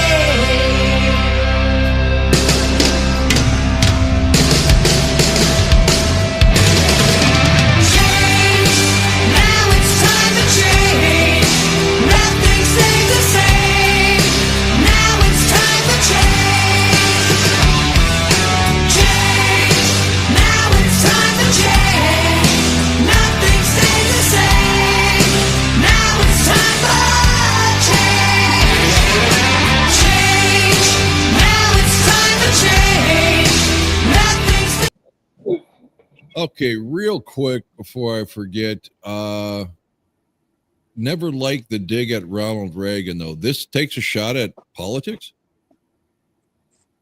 I guess I think I don't pay attention. Huh?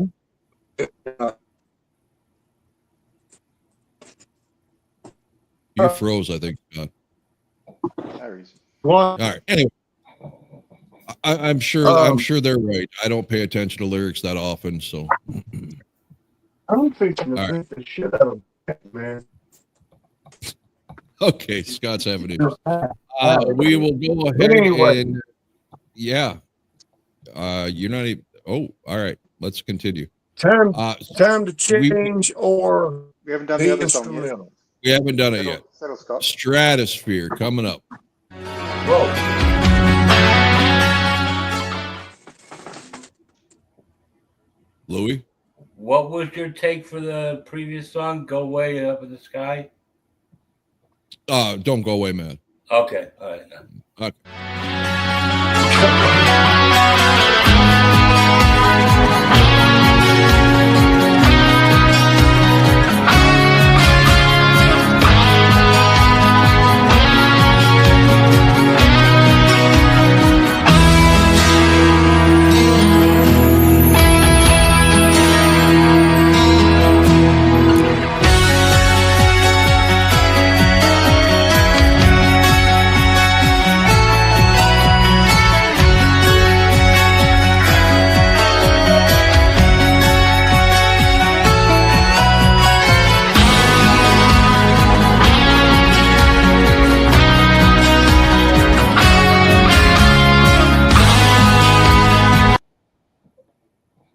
Okay, Scotty.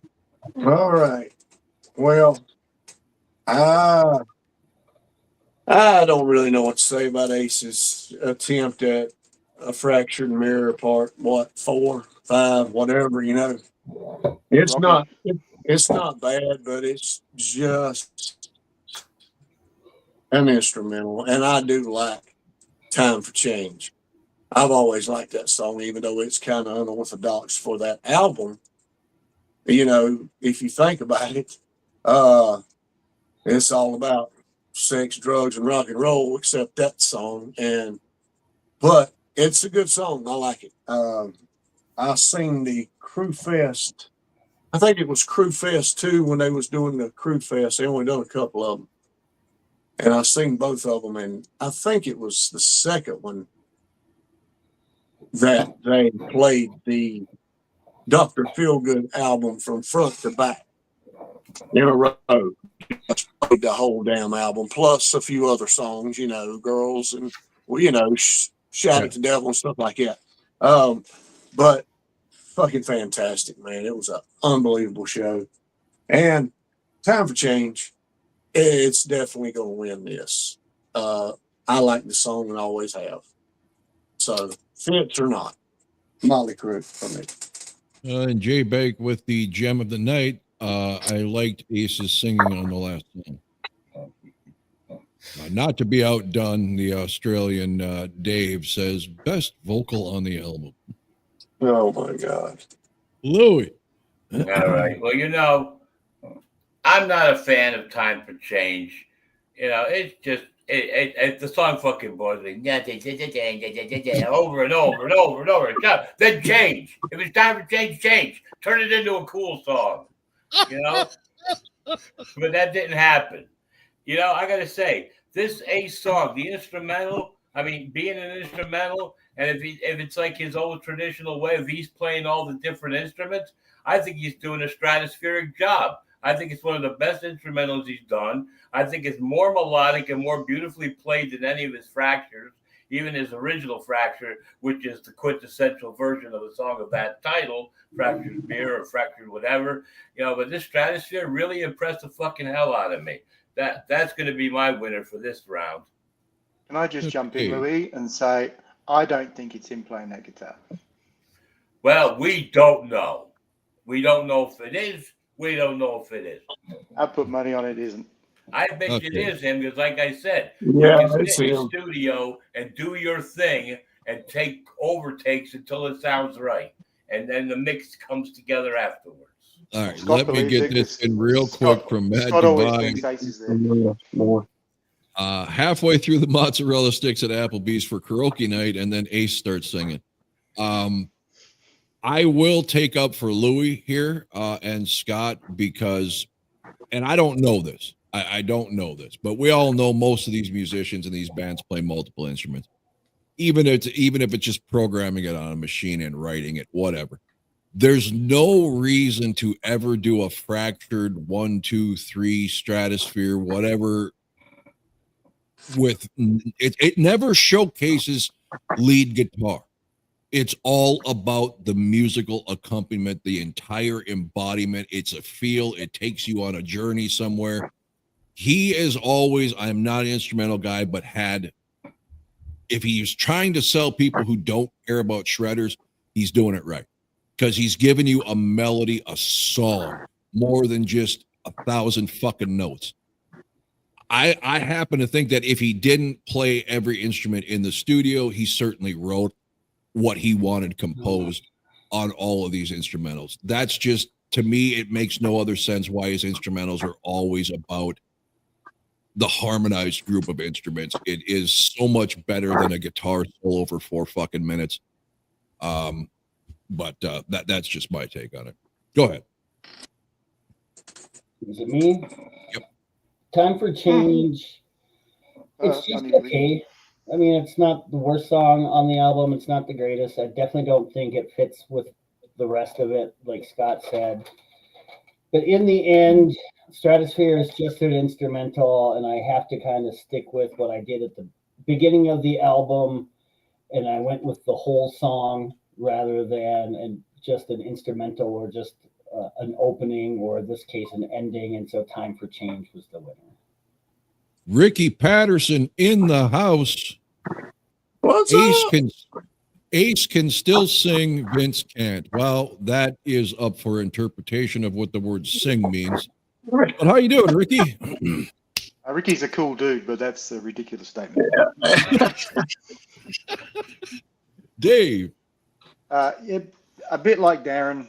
Unfortunately, when it comes to instrumentals, unless it is something absolutely epic, and there are some epic instrumentals out there, it's going to be hard to beat a song. So for that, Motley's just got to win because the fact it is actually a song. But I don't mind what Ace does with his instrumentals, but yeah, it is just an instrumental, as I said. So unless it's groundbreaking, it's not going to be high. Dave, do we have the Warnings 2025 Mexican show on tap for the future? I don't know yet. Okay. I know we got Hellfest this weekend. I'm gonna love Danny's solo on there.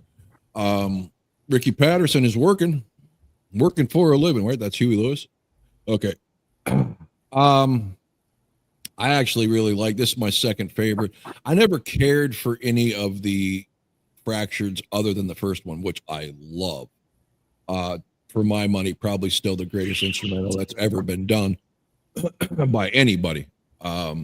This comes close. It's got some hints of that original Fracture in it, but it's got a different life to it. Yes, Mr. Make Believe, I'm hoping Billy Corgan can get Ace or Peter as well, preferably Peter, because he never does interviews anymore. But that said, I completely forgot about Time for Change, and it wouldn't matter that it was just an instrumental because I really want to choose this instrumental, but I forgot how much I love that ballad. To me, and Scott's going to disagree, and that's fine. This is worlds better than Home Sweet Home. So I've got to go with this ballad. It is not Motley Crue-esque. It is much more of a Bon Jovi-esque type ballad, and Vince, much to Darren's chagrin, does a fantastic vocal job on this song. So that's where I go. Agreed. All right. We're done. Overall, this was closer than I thought it was going to be. Thanks to Louie and Scott and Darren. Surprisingly, Darren. I guess it shouldn't be a surprise. He hates Vince so fucking bad that They still got 6 out of 11. From you? Yeah. Yeah. Well, I got 10 out of 11 for Motley. I got 9 out of 11. From You got what, Scott? What'd you say, Scott? 9 out of 11. 9 out of 11. Okay. Louis? I have for Motley Crue 1, 2, 3, 4. 4 for Motley Crue and 1, 2, 3. And I'm the biased one. 5 for Ace. Wait, I just. How's that possible? There's 9. You Two draws. counted at the same speed Ace sings. Yeah, I know. Maybe that's why I'm so bad. 9 winners of 11 songs. What happened to the Try other? this again, because I'm using the blue pen, and I originally wrote it in red, and the blue and the red. It's all mixed up now. Let me see here. Let's So try it's this 3D. yeah, pretty much. Okay, Motley Crue. 1, 2, 3, 3 4. Oh, Shit. Oh, flush. Take your shoes off. 1, 2, 3, 4. 7, 3, 2, The show is 6. sponsored you by Sesame Street. Oh, 7 for Ace and 4 for Motley. Dave? 7 for Ace. 5, 6, 7, 8, 9. I was 9-2 Motley's way. 9-2. 9 So to yeah, bias. it was close, but not that close. Yeah, see, Louis sounds like the Count on Sesame Street. All right. Louis the intelligent. 7 Well, for Ace and 4 Thank for everybody for tuning into our non-warning content. There's still 12 of you left. 12 viewers left. I must admit, Rob, it's always nice when there's more viewers than there are hosts. Yes, it is very nice. All right. Well, hopefully we don't ever have to do something that cringe again. Dave, this is for you. Oh, wait. Why did we do this live? How? I did this live because Dave wanted me so bad after that warning one to take the commenter suggestion and do these videos live. And I said no one will watch. And I kind of was vindicated and kind of wrong at the same time. People were watching. Has anybody heard Dolly Crew yet? Ricky It's asked. horrible. I It did. was awful. Horrible. Awful. Yeah, I watched the video and they posted the comment. This is what I said.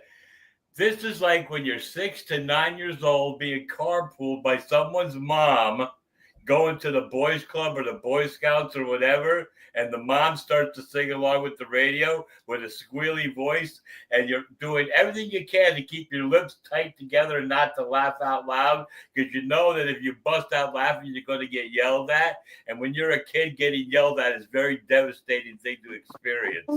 That's what that video is. I'm the only one who hasn't heard the song. So What? You're not missing out on anything, mate.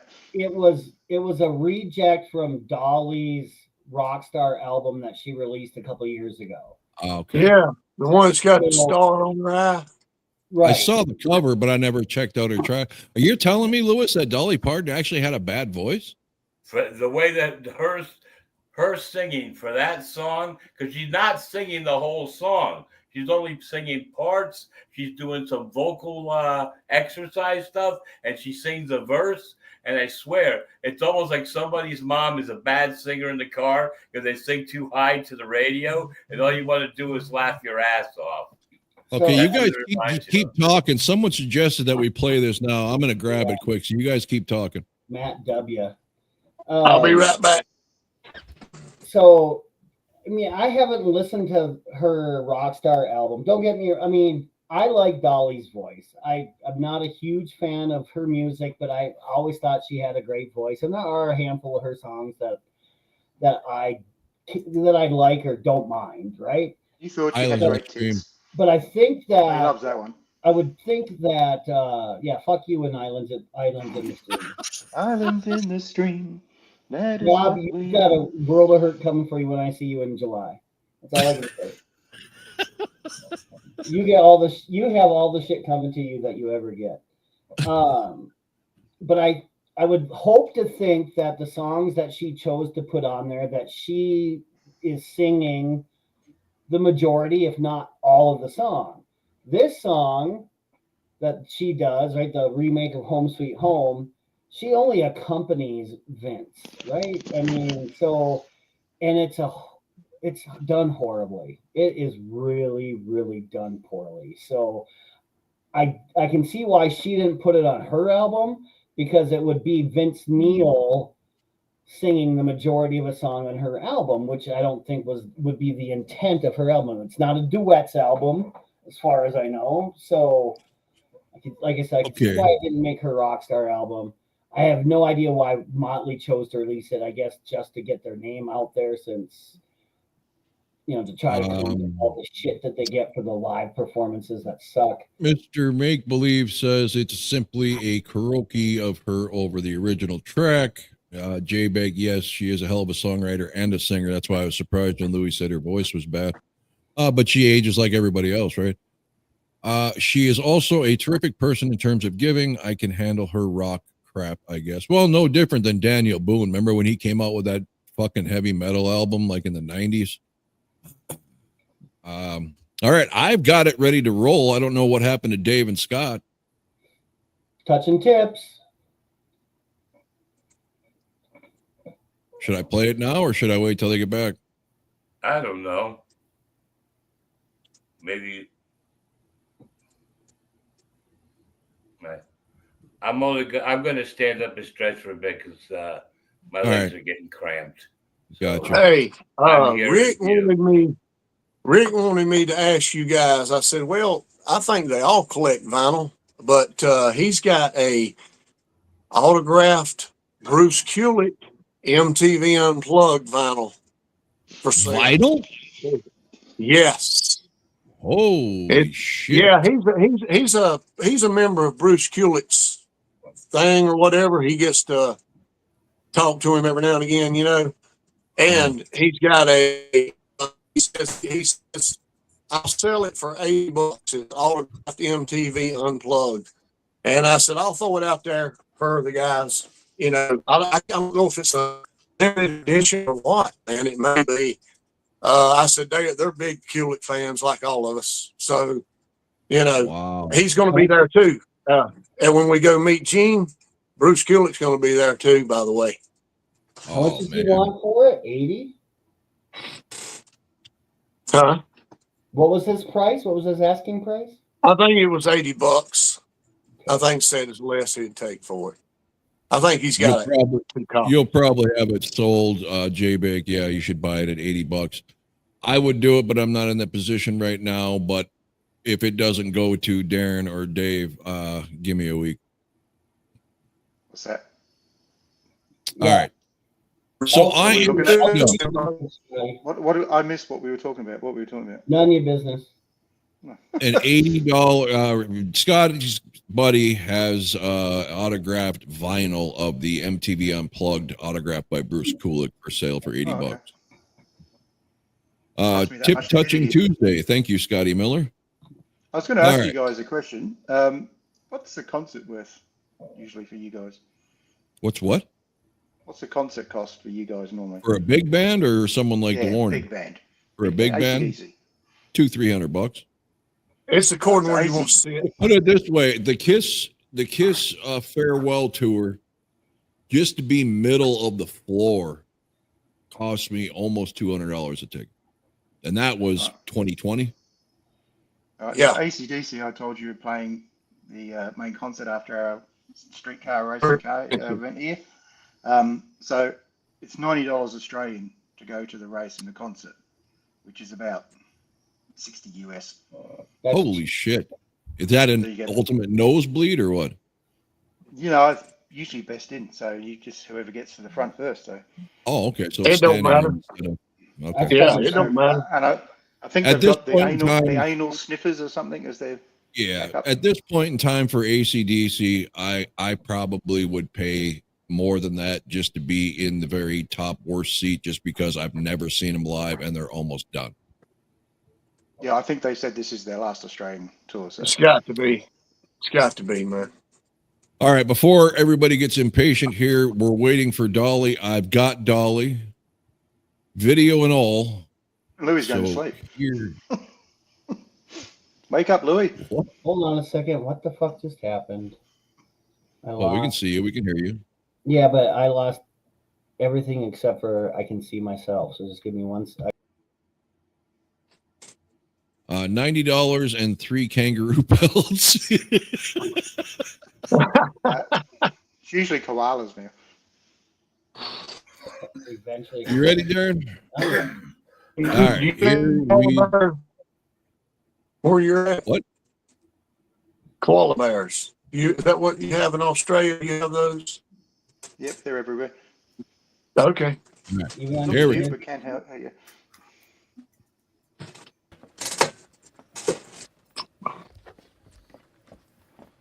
Oh God.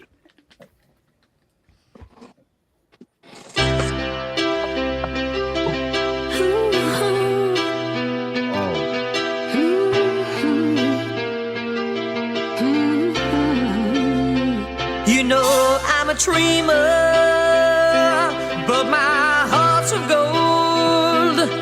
I had to run away high, so I wouldn't come home low. Just when things went right, doesn't mean they were always wrong. Just take this song, and you'll never be left all alone. Take me to your heart. Take me to your heart. Feel me in your bones. Feel me in your bones. Just one more night, and I'm coming off this long and winding road. I'm on the way. I'm on the way. Home, sweet home. Tonight, I'm on the way. I'm on the way. Home, sweet home. You know that I've seen too many romantic dreams of green lights falling off the silver screen. My heart's like an open book for the whole world to read. But sometimes nothing keeps me together at the seams. I'm on my way. I'm on my way. Home, sweet home. Tonight, I'm on the way. Just set me free. Home, sweet home. Home, sweet home. Home, sweet home. Take me to your heart. Feel me in your bones. Tonight, I don't wanna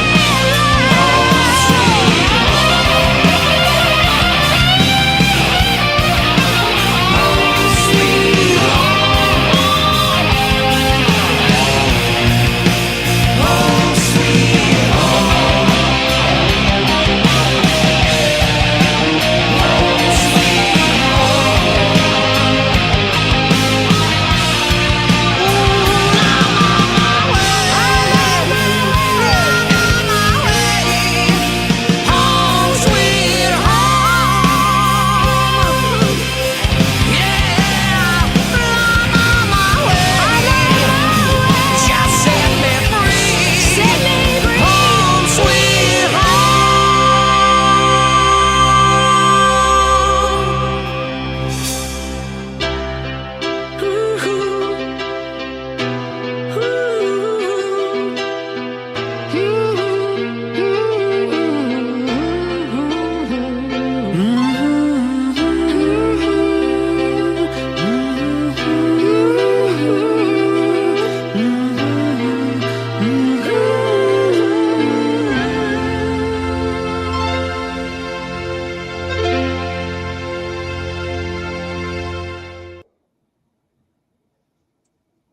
There are not words. There are not.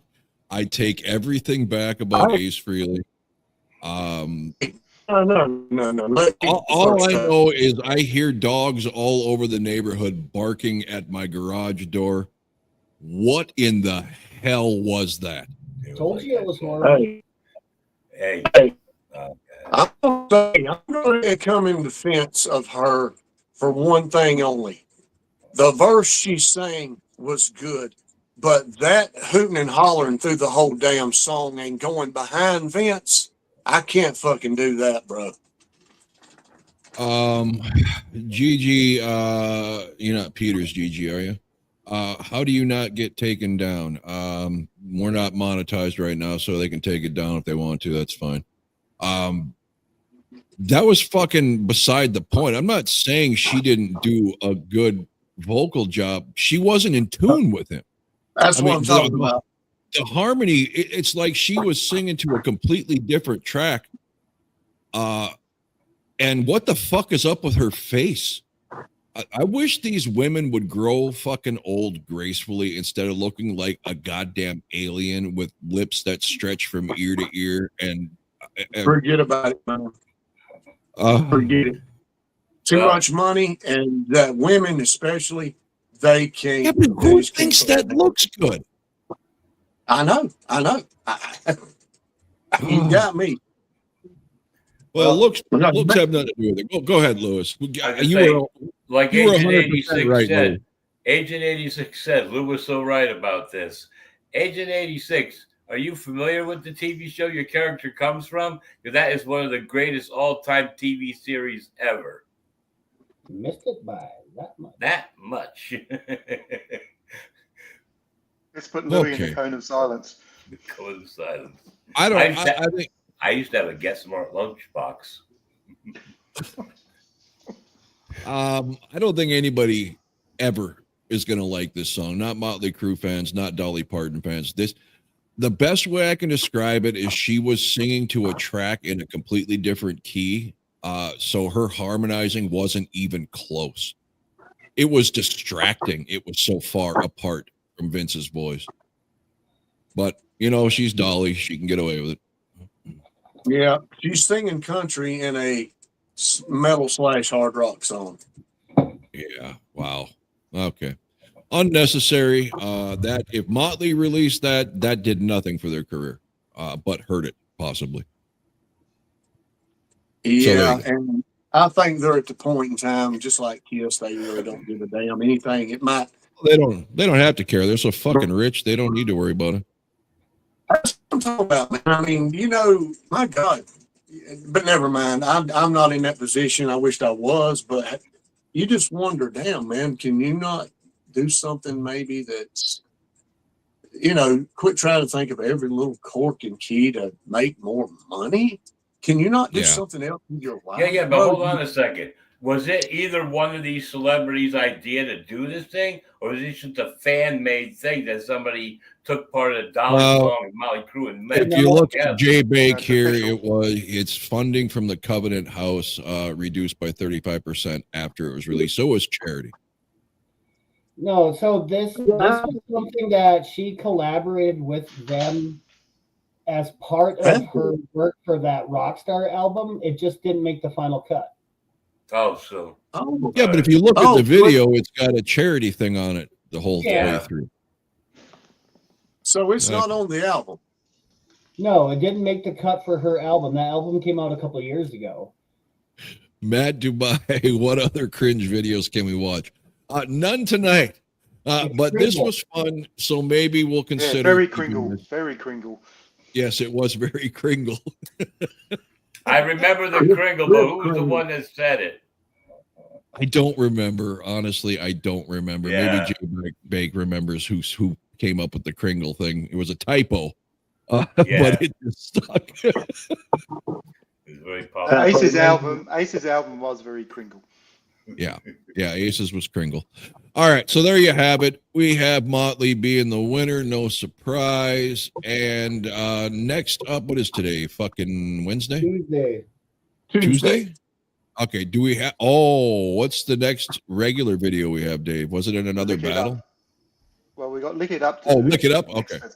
Okay. And then the other battle is Live to Win versus Trouble Walking. Yeah, okay. Ricky Patterson, you guys need to do a review on Within Temptation. Me and Scotty seen them with Iron Maiden.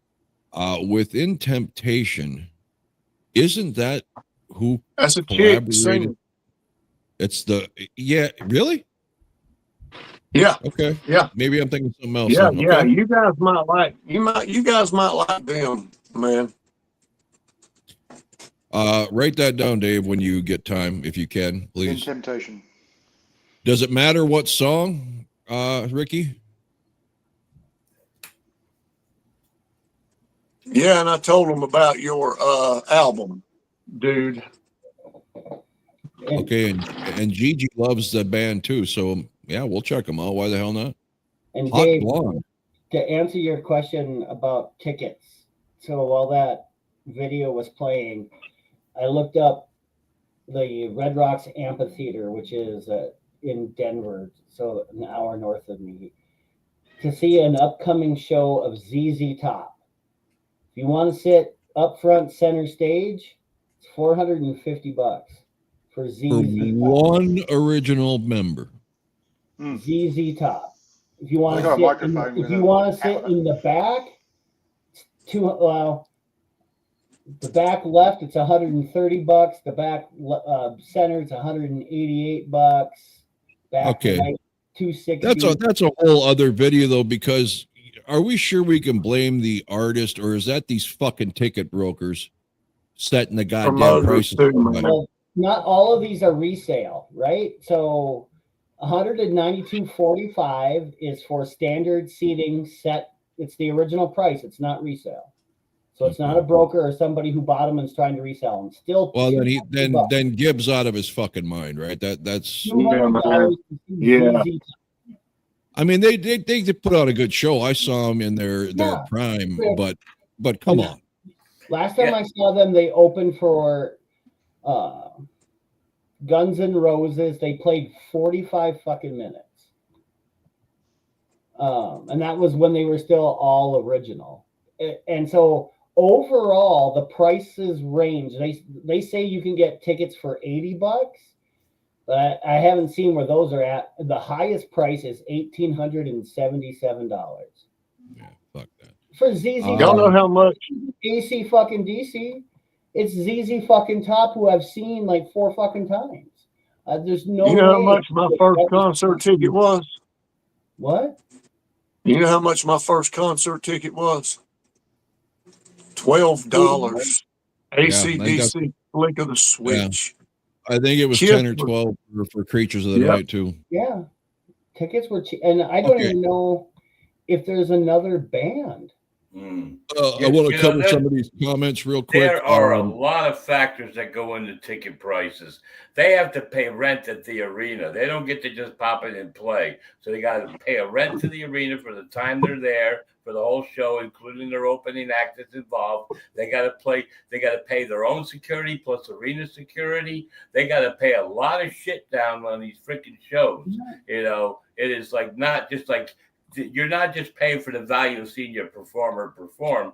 They got to pay all those things I mentioned, and even and a all whole that's lot more. all that's valid, but then at what point do you choose a cheaper, smaller venue so your fans can afford to come see you? That's availability of the venue. Yeah. When you're in the area, the venue ain't available, you can't play there. I suppose, All right, fortunately well- for ACDC here, it's in the parklands that's around the street circuit that the race is on. So they've already got all their security. They've got, the place to go. Let So me run through these that's it, real quick. $60 Ricky US. says, Ricky says any song from Within Temptation is fine. They are talking that Dolly has done a duet with Rob Halford. I would like to know what that is. I know Rob Halford did a duet with what's her face? Not Lita Ford. Doro. Jones, yeah. For Doro. Yeah. And that was that Turnaround Fridays. What is that? Total Eclipse of the Heart. I don't remember Halford doing one with her, but maybe I'm wrong. I know he went up on stage in her Hall of Fame and her Rock and Roll Hall of Fame induction and sang with a group of people with her. But when are we going to do Look It Up? Before or after the warning? That's Darren. When are you free, Darren? Thursday. I could do Thursday. Okay, right. Thursday. Everyone good for Thursday? Gigi's first concert was Kiss Creatures Tour. So was mine. Mine was a live too at $7.50. Well, did they bill it as a live tour, or was it billed as Love Gun? No, once it was always like up until Live 2 came out, they just called it the Love Gun Tour. Then right after Live 2 came out, people in general just changed the name of the tour. Okay. I mean, I think it's also been officially changed by the band also. Because now the Live 2 album was out. Why keep calling it the Love Gun Tour? Just change the name. Even though you're getting the same exact show. Ricky says Guns N' Roses totally sucks now. The opening Nobody band was louder than them. I think they intentionally did it because Axl can't sing anymore. That's one of two avenues, because I know Mark Slaughter cannot sing anymore, so their answer is to turn it up so fucking loud that you can't make anything out at all, and you just walk away with a headache. So who knows? Last tour was Steve Perry. You lucky son of a... All right. So there we go. We got 2 hours and 20 minutes on this one. Yeah, I would have never guessed it, but hey, it was great. It was fun. And we'll see you better than I thought. Thursday for Lick It Up, and Saturday we got what for the warning? Hellfest. Hellfest. Okay. Until next time, everybody. Thanks for watching. To